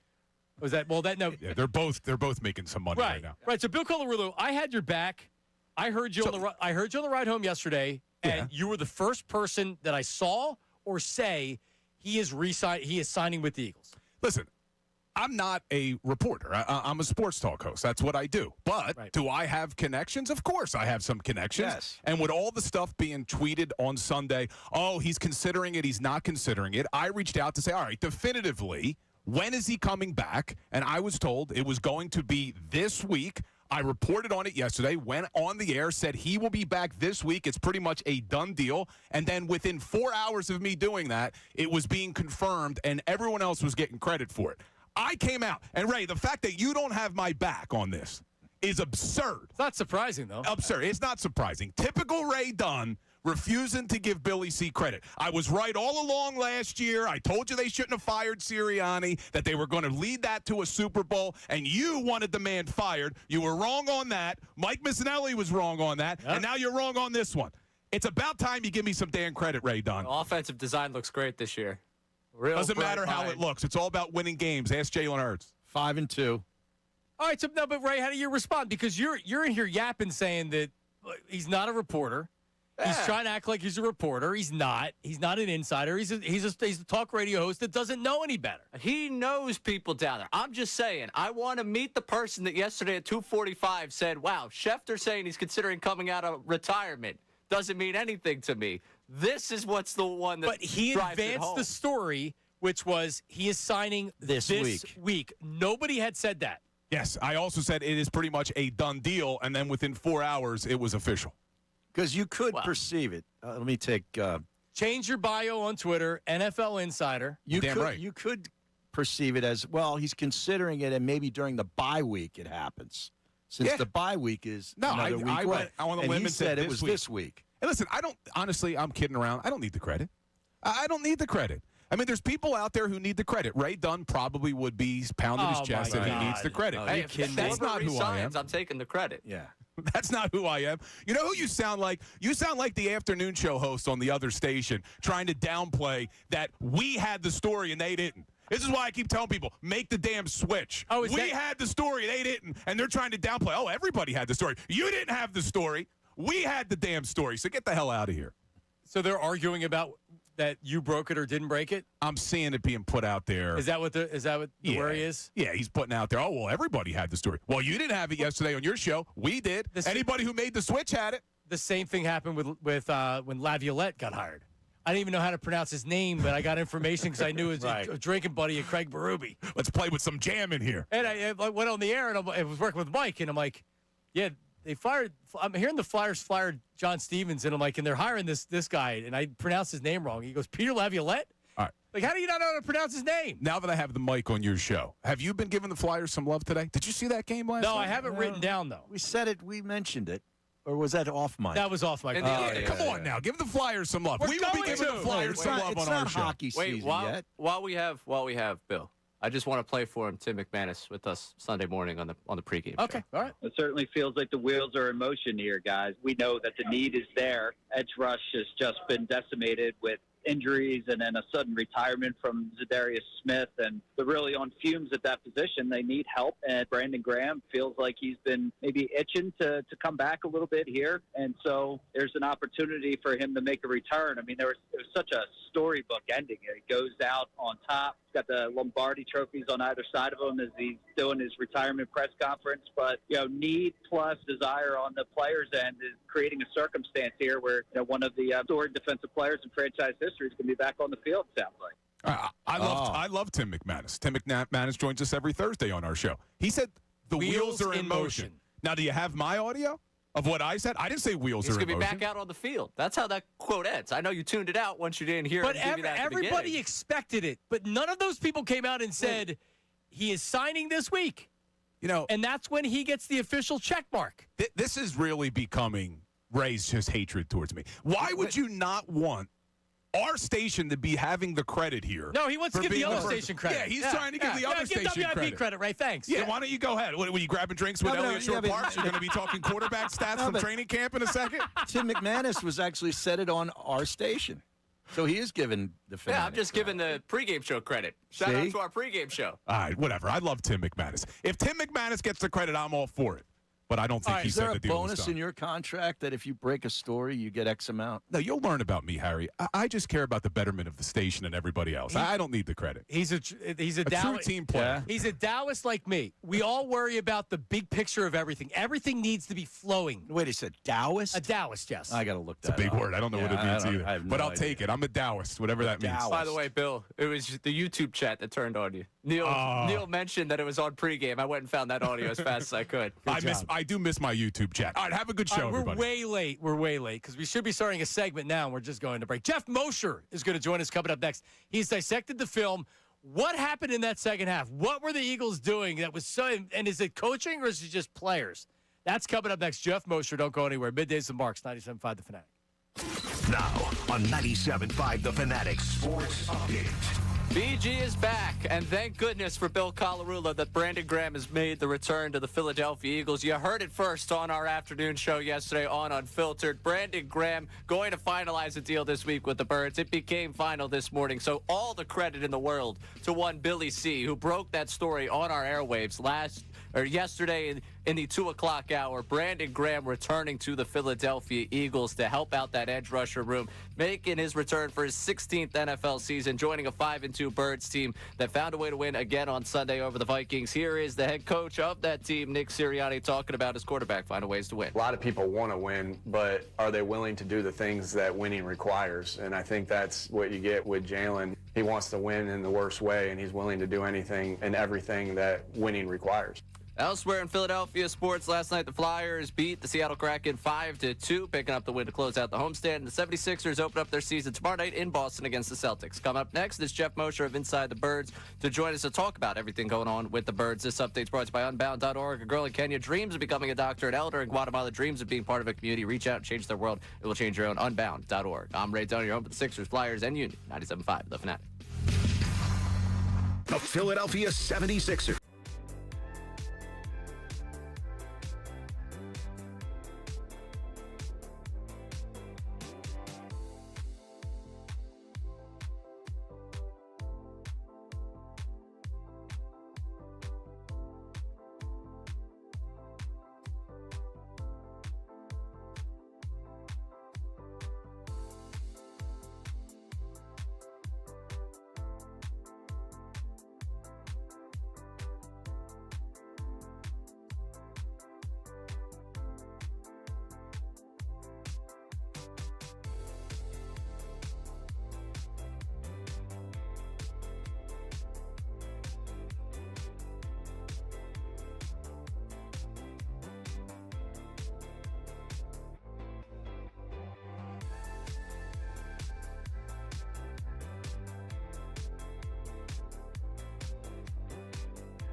All right, you're listening to 97.5 The Fanatic. WPEN, WPEN, HD1, Burlington, Philadelphia, Beasley Media Group station, broadcasting live from the Comcast Business Studio, powering possibilities. All right, on Tuesdays, we go to our ace from Inside the Birds and Philly Voice, Jeff Mosher. He has successfully dissected the film of the game, and he reports to us right now his findings. Jeff, Harry Mays is with me today. How are you, bud? I'm great. I can't believe this. Johnny and Harry, I feel like this is like our lives 10 years ago, fellas. What's up, Mosh? Awesome. It was. What's up, brother? Oh, yeah, you're right. I don't feel like it. It really was. Yeah. Hold on. I'll be over in about 20 minutes. We'll just all sit down and chop it up and, Hey, about the same time, remember Jordan, I'm sorry, I just blanked on his name, up in Jordan Renan. He did some stuff with us, too, right around the same time. Now he's a big ESPN wig with Tim McManus. Oh, my goodness. At least one of us got big, you know? Right. Yeah, good for them. All right, so you have dissected it. I guess my question, most fans, I think, are looking, or at least the two schools of thought out there are, Nick Sirianni said after the game, great halftime adjustments, great play calling, great coaching in the second half. And then I watched the game and thought, hey, man, Jalen Hurts played his ass off, A.J. Brown, Devontae Smith. That felt like players making plays better play calling and adjustments. When you watch it, what did you see? Well, I definitely think it's both. I mean, you always have to credit the players because, if we're going to say, hey, the throws are there, the opportunities are there, you didn't pull the trigger, you didn't catch the ball, then you have to give them credit when they do, first and foremost. But I understand why people would say, and I think it's true, that you have to marry both together. So look at the biggest play in the game was, well, at least the one that really set things going was the 79-yard touchdown that Jalen Hurts threw to Devontae Smith, right? And that is a great execution play and a beautiful ball. And I can see why someone would say, what does the offensive coordinator or the head coach have to do with that? That's just your typical Jalen Hurts vintage throw. But the reality is that pass play came from the Eagles under center. All right. And the Eagles almost never go under center, but they did it 16 times in this game. All right. So that is clearly an adjustment for the Eagles, who I think were trying to do it to liven up their running game a little bit. It's easier to get your running back going downhill. And then there's not a tell. When the running back lines up in shotgun to the right, oftentimes he's running to the left, and same vice versa. So here you have a situation where you have under center and then Fred Johnson also on the field to give them a little extra blocking up front. And that was the third time they ran that kind of look, whereas in the first two times, what they noticed is when they went to that look, the Vikings safety, I can't remember his name right now, it's not Harrison Smith, one of the other ones, he was coming into the box in run defense right around the snap. So on that play, they knew they were going to get, from what they saw in the first half, the Viking safety creeping into the box, leaving a one safety look, and therefore they ran that play action, and it allowed Devontae Smith to just all he had to do was beat, I think Metellus was the cover guy there. I forget who it was. But either way, the point was he had a one-on-one, and it was well played, and I'm sure that was a intentional play call based on what they had seen in the first half, to knowing that the safety was going to come up. There would only be one safety deep, and Devontae Smith is going to beat his guy 10 times out of 10. Now, to your point, they still got to make the throw, still got to make the catch, and it was all beautifully done. But that was clearly the whole idea of going under center for the Eagles offense was a new wrinkle for this game. I did the math. They'd only done it once against the Giants, once against the Broncos, 9 times against the Bucks. So that's 12 times in the weeks 4, 5, and 6. And then 5 times against the Rams. So they've done it 17 times in the preceding 4 weeks total, and then 16 times against the Vikings alone. It didn't really help the rushing game, to be honest, because when they did go under center, Barkley was 12 for 22. But if the byproduct of that is that you suckered the defense into thinking you're going to run and you get a good play-action pass game out of it, well, hey, you'll take that. And obviously in the second half, the passing game was elite. Well, Jeff, that 79-yard bomb to Devontae, along with the opening drive where they got the running game going right out of the chute and ended up with a touchdown, bookended a bunch of 3-and-outs. What did you see from the Minnesota defense as far as maybe an adjustment for those couple of possessions that really seemed to sort of bog down the Eagles' offense as we've seen all too often this season. Yeah, I think one thing the Vikings do well, and they have one of the better pass defenses in the league, is they have a coordinator in Brian Flores who he's a little bit different. He blitzes a lot, like Todd Bowles does, like some other defensive coordinators that are known for blitzing. Vance Joseph, he's like that, but he plays a lot of zone behind his blitzing, and the Eagles have not been great at attacking zone coverage. They've been much better against man and much better against the blitz. So he was blitzing, sending 6 a lot, but also dropping into zones, and I think that it's tough to decipher. But the Eagles did have good pass protection all game, despite their issues running, despite their issues with Brett Toth at center and Landon Dickerson not being 100%.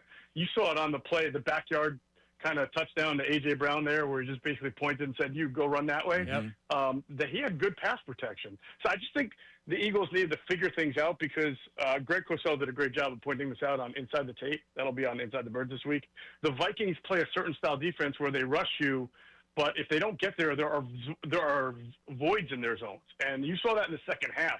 Hurts bought some time, scrambled to the right, found some areas where guys were just open in that void. So I just think they needed a half to kind of see the picture, figure it out, and then once they did, they got themselves going.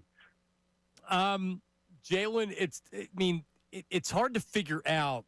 And one of our colleagues, Zach Berman, put it out on Twitter. It's like, all right, well, like when does Jalen have that look in his eye where he's so confident? 'Cause we see him this year. He hasn't been confident. He was very confident going up against Carson Wentz, but think about it: 2 Super Bowls against Mahomes. Remember the game against Josh Allen back in 2023 where they went toe to toe. When you watch him in these big games or these games that maybe mean more to him, he looks like a totally different quarterback, and that's as confident as I've seen Jalen Hurts since the Super Bowl last year.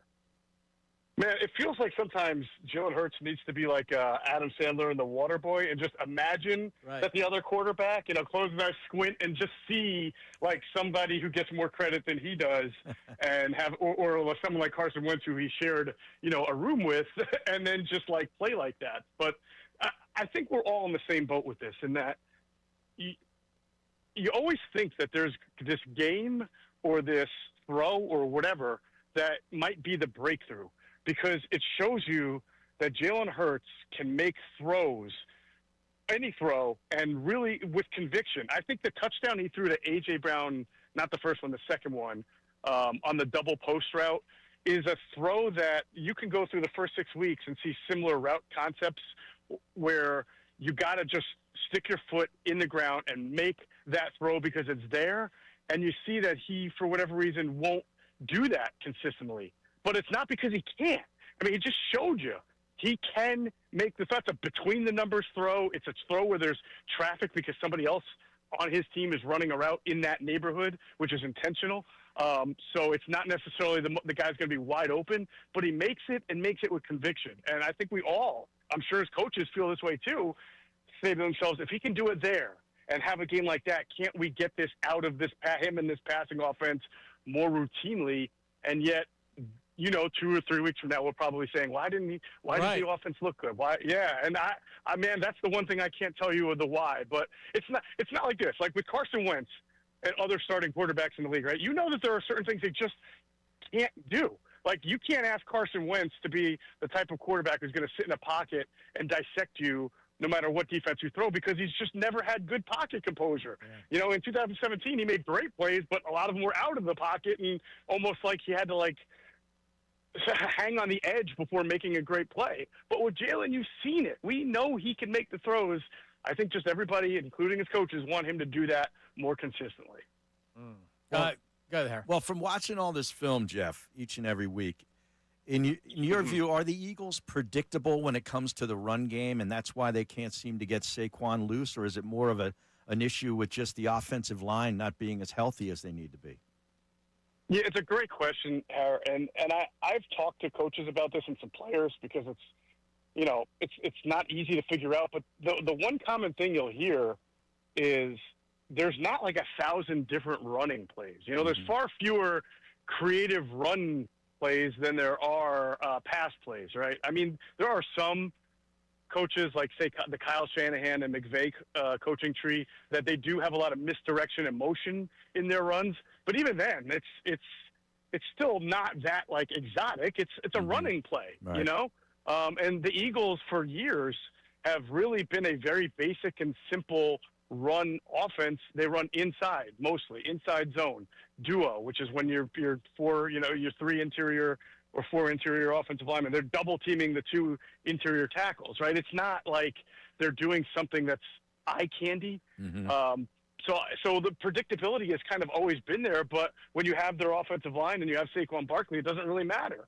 You're usually blowing guys off the ball, and this year they're not doing that. And I do think going under center and adding Fred Johnson was what they could do at least this past week as far as being a little different, being a little less predictable, if you want to call it that. But there's really no magic, unless they start running all these different kind of motions and misdirections, which is not really what they do.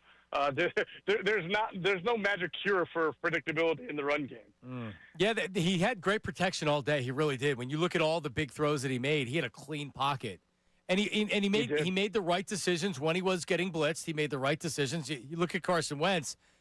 Vic Fangio dials up a great call where Jalix Hunt drops back into coverage. Wentz obviously doesn't see it. Jalen Carter helped that by crushed him on the play. And it was a huge swing. They only have 7 points in the first half without that pick six. So definitely big moments in the game helped them. Well, the Eagles are 5-2. In the 5 wins, they've had at least 1 takeaway. In the 2 losses, they do not. And every game that they play, much to the agonization of the fans and people who really want them to win, right? Every game is a 1-score game for them. When's the last time we saw they lost by multiple possessions to the Giants? But I think you have to go back to the Super Bowl, of course, when they won a game by 2 possessions or more. And then if you go look through last year's schedule, there's very few wins of more than 8 points. Yep. So that's why takeaways are such a big part of what they do. You're stealing a possession, and every game they play comes down to a possession. And so when they don't take the ball away, their percentage of winning or percentage to win just drops considerably. Jeff Mosher, Inside the Birds and the Philly Voice. All right, last thing, you're a respected journalist, Jeff, with many years of experience. Bill Colarulo is claiming that he broke the story on Brandon Graham, and I would agree with him. He went on the air yesterday and said that Brandon Graham will sign with the Eagles this week. Now, other people are saying they broke the story. When you're what is this, Pen Wars or iPhone Wars? How do you decide who broke the story? What would you say? If it's my opinion, it's whoever's going to pay me the most to say that they broke the story. How about that? Just go want to flip me a few 50s, and I'll just say he broke it. That's a great answer. He may. We'll have to ask him. Come on, Bill's making drive time money now. He's got to split me a few dollars, right? Oh, unbelievable. Yeah, and Ray Dunn's not making drive time money, so he's saying the opposite. There you go. Yeah. That's what I'm saying. It's all like how the lens with which you view it through. All right, I got to ask you one. As a Penn State guy, James Franklin being dismissed, your thoughts?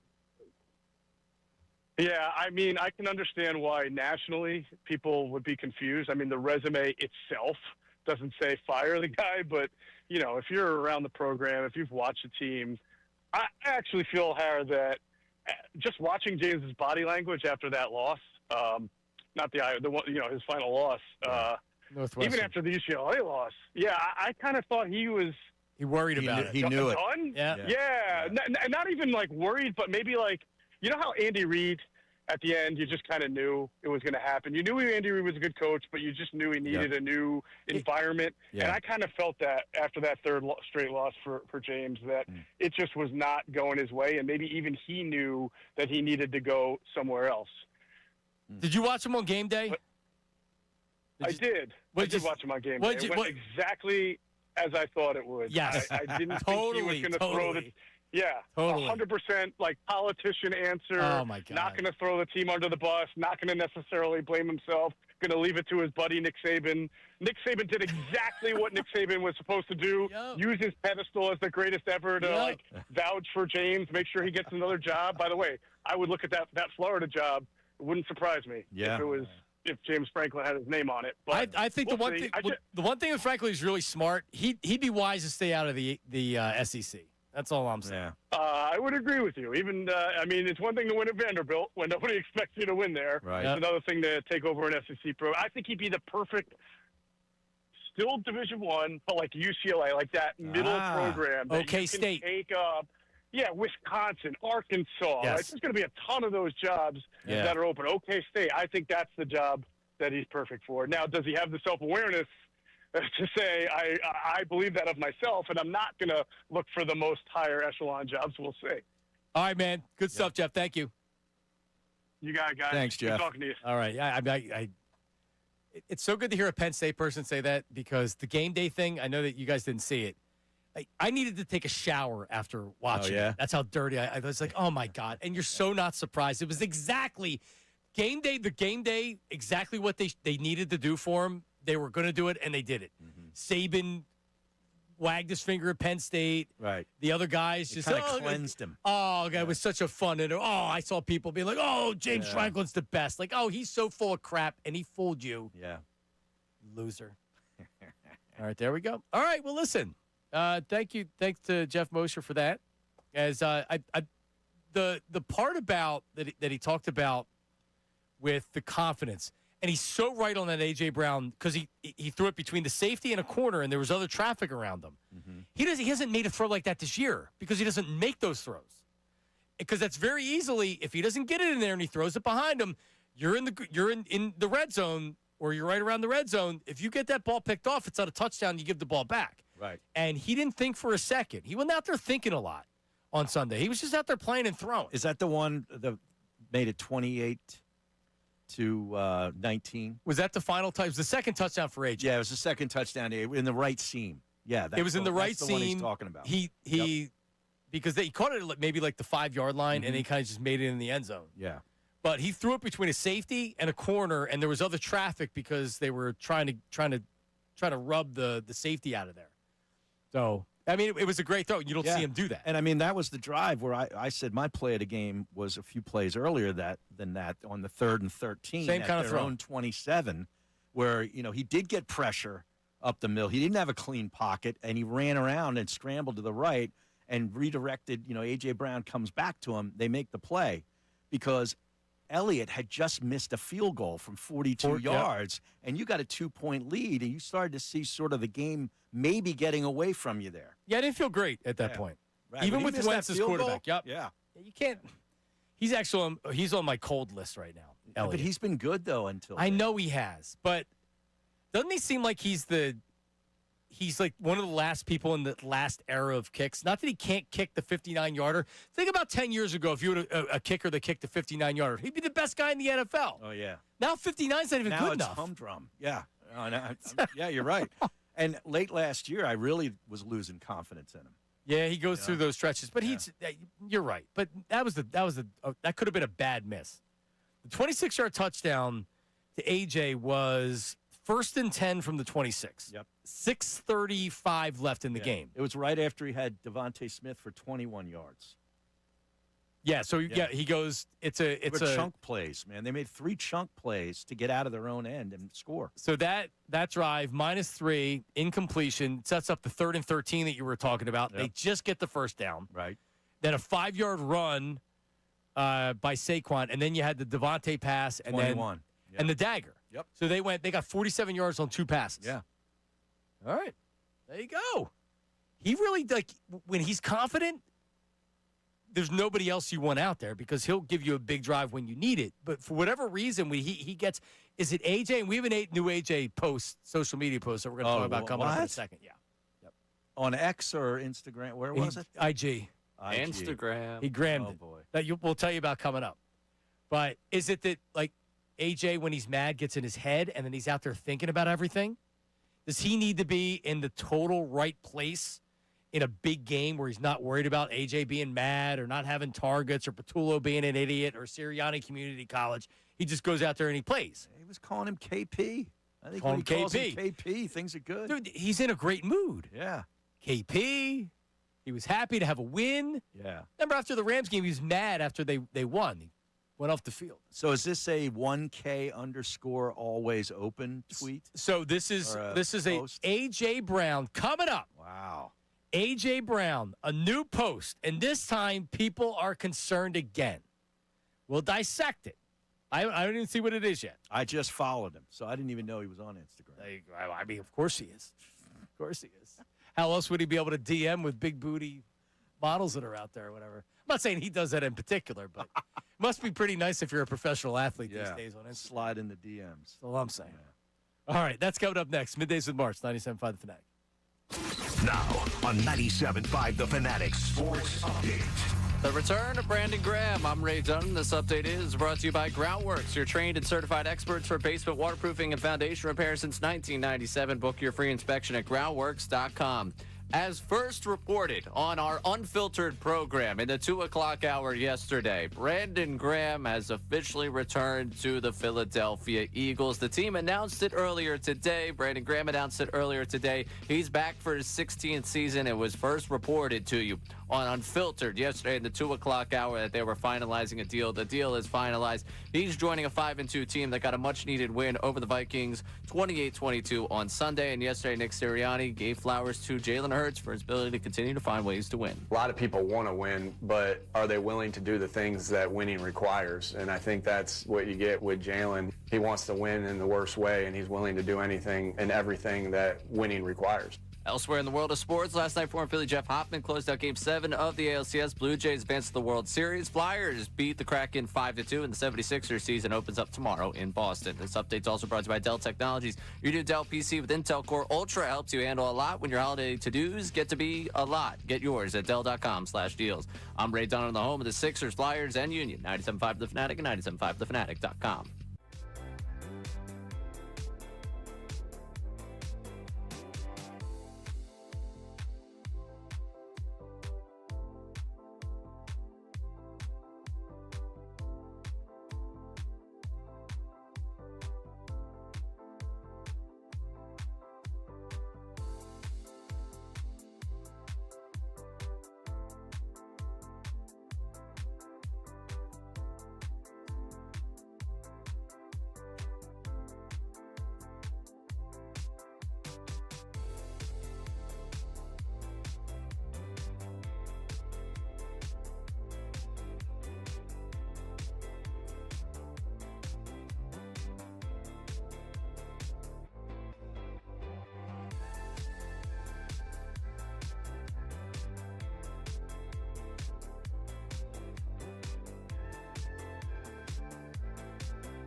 Middays with Marks and Mays and Diggity Dunn.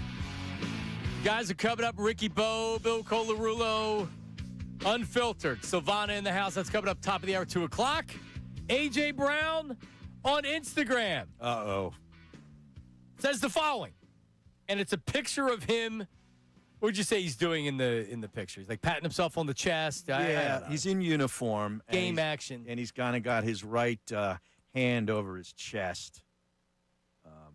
Who knows what he's doing? Yeah. But yeah, so it's an animated shot of him. He's yelling in the picture.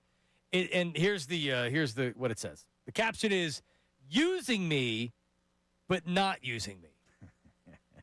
The old cryptic post. So Googling using me but not using me says the following. Describes a situation where someone is taking advantage of you for their own benefit while not being genuinely invested in the relationship. Oh, my. No. They might be present for what they get, such as favors, physical intimacy, or convenience, but they're not there for you emotionally, don't reciprocate, and may seem uninterested in your life beyond their own needs. That's deep, man. So here's the question. Is he screwing around with this, or is this legit when he puts stuff out there like this? I think it's kind of both. Well, he knows what he's doing. Yeah. And it was like last week or the last time it was on his X feed. Now it's on his Instagram feed. Right. Right? So he's spreading it around. So he's sitting at home and he's stewing over something. And if you go past this to the second page, there's like a TikTok of somebody, I don't know who it is. Ray, have we determined who this guy is? There was a comment that tagged a personal trainer in Newark. Okay. That said that he's his guy. So maybe it's something from the gym. We can't play it because he's definitely in a gym, but it's so much cursing. We'd have to spend an hour to edit. Let Nate, go ahead. Yeah, Nate, let's edit. You better know how to use the beep in Audition. You can actually do it in Vox Pro, too. Yeah. But, yeah, so this guy, he's got not a chain around his neck. And this is the second. So there's two. There's a picture of A.J. Brown, then there's the video. So you scroll over to the second thing with the video. And this guy's wearing a chain that you wouldn't like. It's so big. It's like a junkyard dog chain. It's bigger than that. It's bigger than that. It's bigger than that? Yeah, look at it. Oh, Workout equipment. That is bigger. I know, but you can't see what it is. You just see it around his neck. He has tattoos all the way up his neck, and he is pissed. He's very angry. Yeah. I mean, and even after he's done, he's still yelling the F word. Yeah. Like watch him at the end here. Uh-huh. He's yelling F word, and then he's still looking at the camera. He's using the B word and everything else. I'm built different. Is the message. And then he turns it, and then he's pissed. He's very upset. All right, so Ray, is this because I'll give you my opinion. I think this is I don't think he's messing with anybody. I believe there's so many of the modern athletes. This is how they communicate. This is how they vent. This is how they put out news. This is him in his feelings, and I just don't think he genuinely cares for Jalen Hurts. You just caught 2 touchdowns in a win. What is wrong with you? I'm not saying at this point. I'm not saying you. I'm saying to him. What's wrong with you? I think at this point, it has to stop. You got to stop doing this, because even if what I say isn't true, and he's messing, but like this just now everybody's going to be asking more questions. Right. It's all about the drama. And I'll hear people say, you're reporting on stuff based on an Instagram or a tweet. Yeah, because that's how these guys communicate. Ray, you think he's messing with us, or is this something legit? Kind of feels like he's messed with us at this point. Like, I'm sorry, maybe I just can't fathom the other world in which he's actually upset after 2 touchdown catches, 121 yards. I'm having a hard time with that. Like, yeah. I almost feel like this is I don't know, I was right. Like, he's still probably annoyed about earlier season usage, but this almost feels like the I was right. Like, when he caught that touchdown pass, if you listen to, like, the on-field mic of, like, he's yelling something about them throwing him the ball. So is that the first touchdown? Yeah, I think it was the first touchdown. This is what happens when you throw me the ball. Something that extends. I remember that. So, to your point, like, because I've also heard the Jalen AJ stuff is overblown, and it's not really. Like, they don't have the same relationship they used to, but they don't necessarily hate each other or anything like that. And this could be directly to the Eagles not using him, and finally when you give him the ball. So it's not necessarily aimed at Jalen Hurts. It's aimed at the Eagles. Yeah, he's just kind of spiking the football, and the whole I was right. Look what happens when you use me. We win a game. That's a good take. I'm built different. Interesting. Yeah. Well, he is built different. Damn, he sure is. Yeah. Never seen anything like that guy outside of T.O. No, that's what I'm saying. And you couldn't keep T.O. on the straight and narrow for a season. You were barely able to get through that first season. Now, I always love the comments from these gimps out there. I looked at him too. Yeah. It almost seems like they're fake. So Jordan Schultz, he's got to be top 5 loser as far as being an insider. Like I just don't like him. If he comes off as a manufacturer that doesn't have, he definitely gets some information because he's getting it from agents.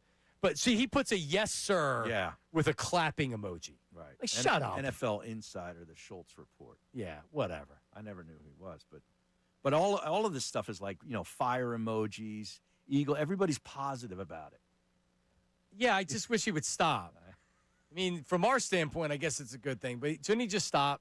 Yeah, I'm really tired of going to the 1 o'clock hour with, hey, guess what just happened on social media? Right. And then someone will be like, well, you're a real jerk saying that he doesn't like Jalen. When he does stuff like this, that leads us to speculate exactly what's going on. Because I don't think this is fake. He's mad at somebody. He feels a some way about somebody. And I just wish that he would, I supported him even with the last thing where I was like, you know what? This is the stuff you're going to have to deal with.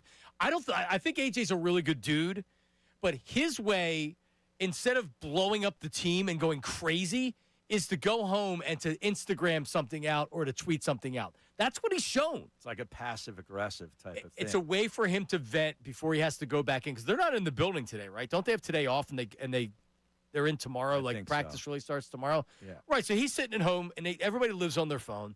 He's sitting at home, and he's going through tweets, and he's going through Instagrams. He's looking at everything.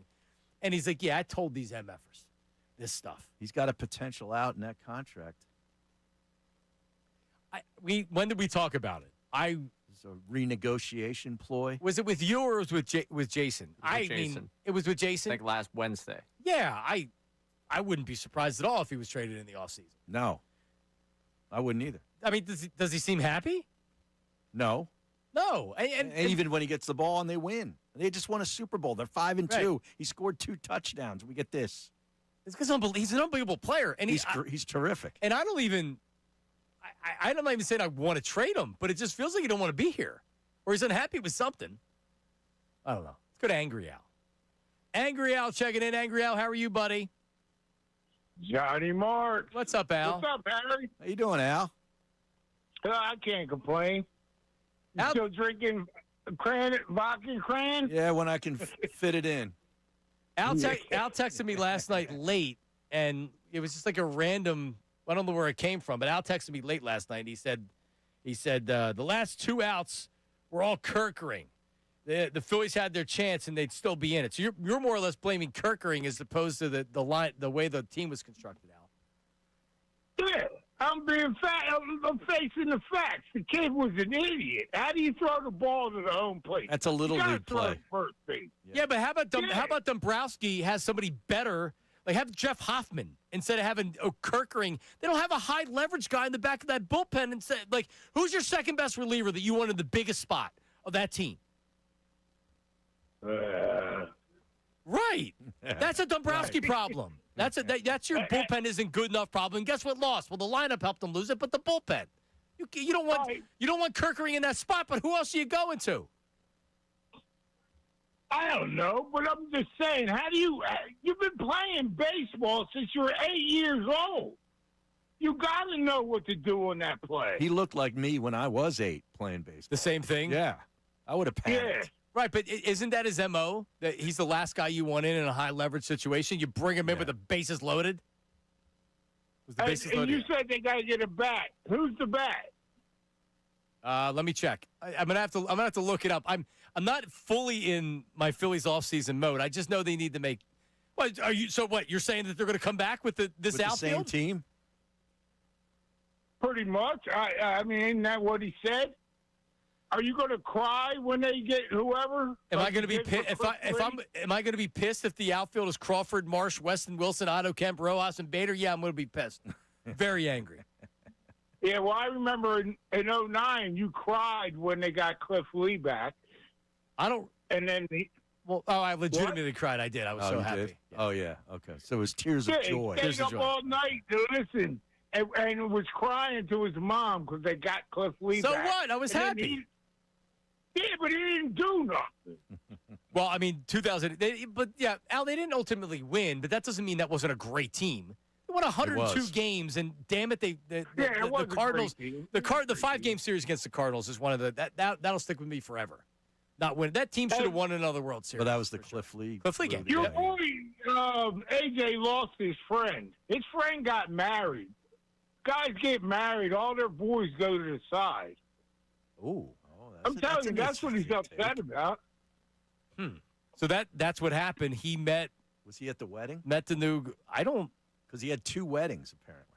Yeah, I don't. 2 ceremonies. Everything, and thank you, Al. Everything that I had heard the year that everything went to crap, long before they started losing, was that and this is the exact words: the wide receiver and the quarterback aren't on good terms right now. Never that one's a bad guy, another's a bad guy, or whatever. So when things like this happen, and you get a post that goes up that A.J. Brown puts out there, it's easy for me to have knee-jerk reaction. They don't like each other, or he doesn't like him. But again, I have heard since that that's overblown. At least it's more about his frustrations with the overall offense and things like that. That might have been damage control that I was hearing back. But anyway, all right, coming up, feedback. Everything that happened on the show today, people will chime in. That's feedback coming up next. Middays with Marks, 97.5 The Fanatic. Philadelphia is a sport.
Middays with Marks.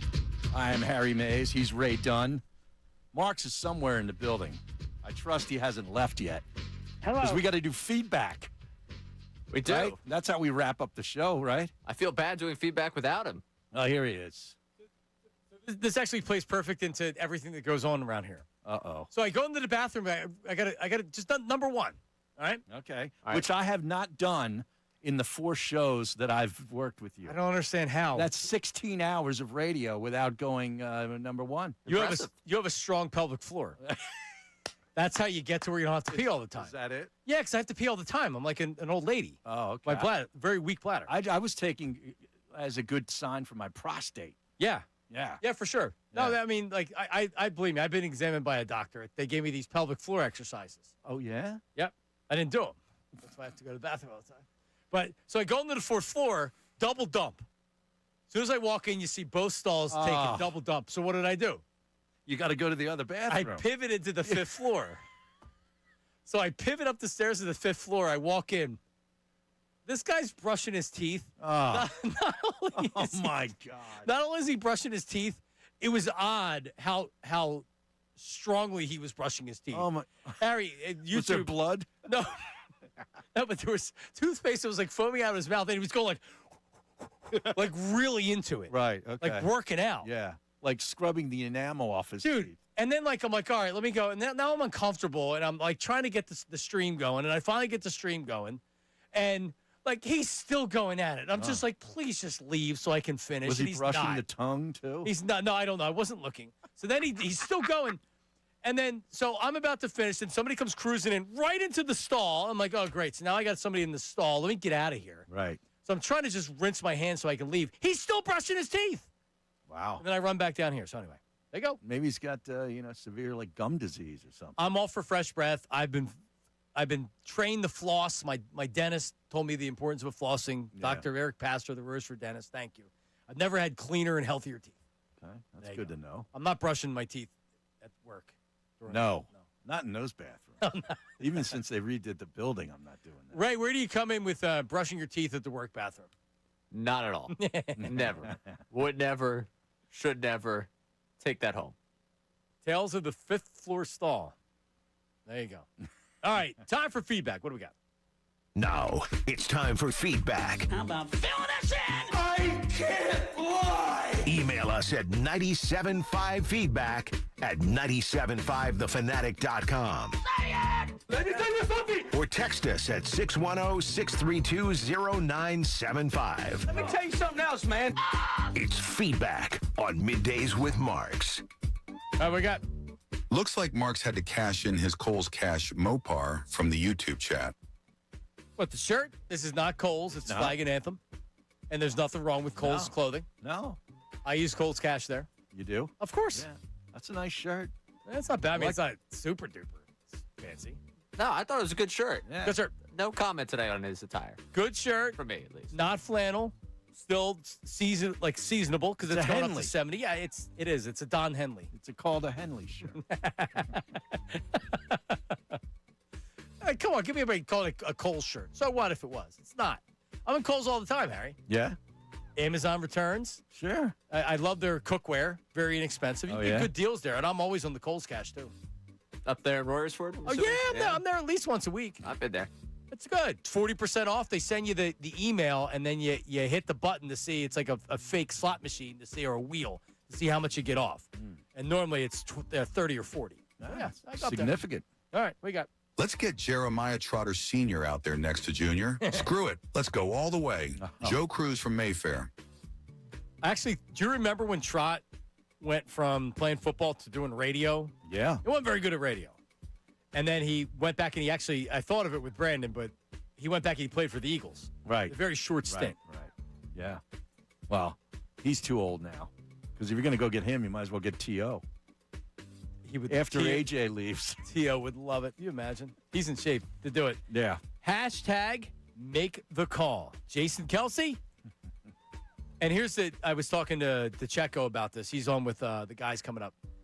I asked him about Juergens, and we were talking. And I said, you know what? The more I think about it, if this was serious, we probably already know about it because there's nothing you can do if you're out for the season. Right. If this is a a sprain of a ligament and he's going to miss 3 or 4 weeks. Or 1 week in the bye and he's back for Maybe Green back. Bay. Yeah. Feels like that. You agree? Yeah, I do.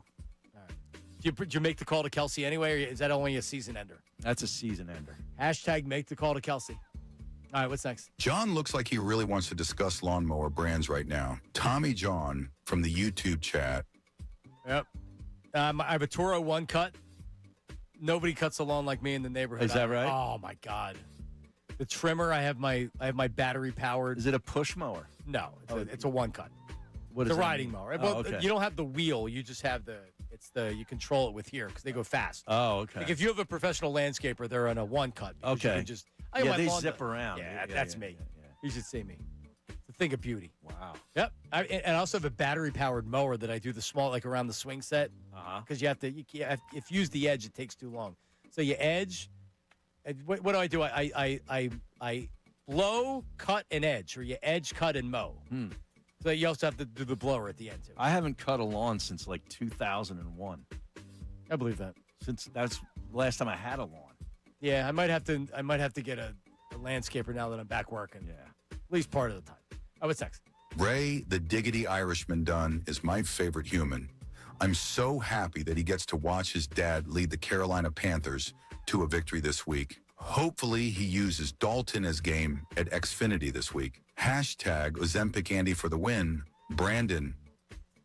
Yeah, so it appears that you got to explain that one. well, I'm blanking on his name, the starting quarterback. Andy Dalton starting this week for Yeah. Carolina? Yeah, because Bryce Young, I think it's hurt. an ankle. Yeah. It's a high ankle sprain or something. Yeah, so Yes. Andy Dalton back in there. Good for us. Good for the Redheads. We need this. Now, I guess. Are you in pain more than the average person? They say the redheads, when they get pain, it hurts more. Because Really? It's some Ah. genetic thing. Yes. You can Google it. I'm good at playing victim, so I'll say yeah. When we were absolutely. trying to, or are they more injury prone? We were trying to figure out if Carson Wentz was more injury prone because he's a redhead. And then that's when we found out Interesting. about they feel pain more than the average person. I never knew that. I didn't know that either. Now I have a whole new reason to say that everything sucks. Next time you're on the 3rd floor stall, you can look on Wikipedia. Sounds good. We'll do. All right, what's next? The real story here isn't Bill getting snubbed his credit. It should be Bill not knowing his place. He's not a reporter. Ryan in Florida. Ooh.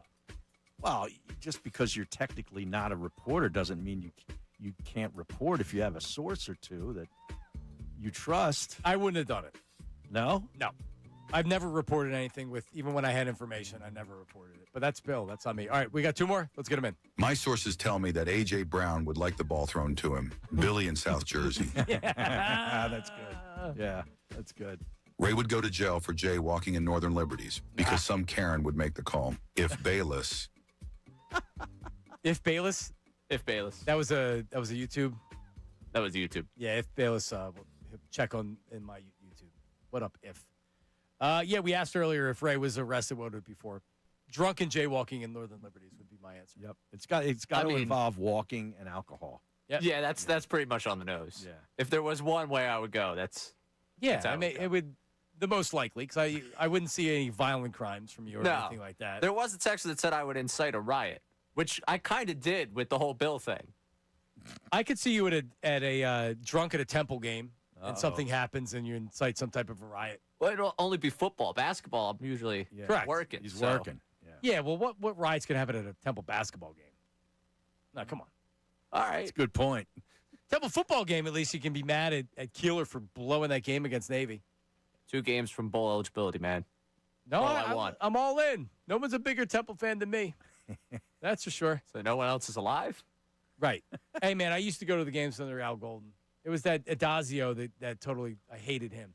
All right, Harry, I'll see you again on Friday. Yes, sir. Sam Wilson, Sam Stafford joins me tomorrow, formerly of 97.5 The Fanatic. Talk to you then, Sam. Now on 97.5 The Fanatic Sports.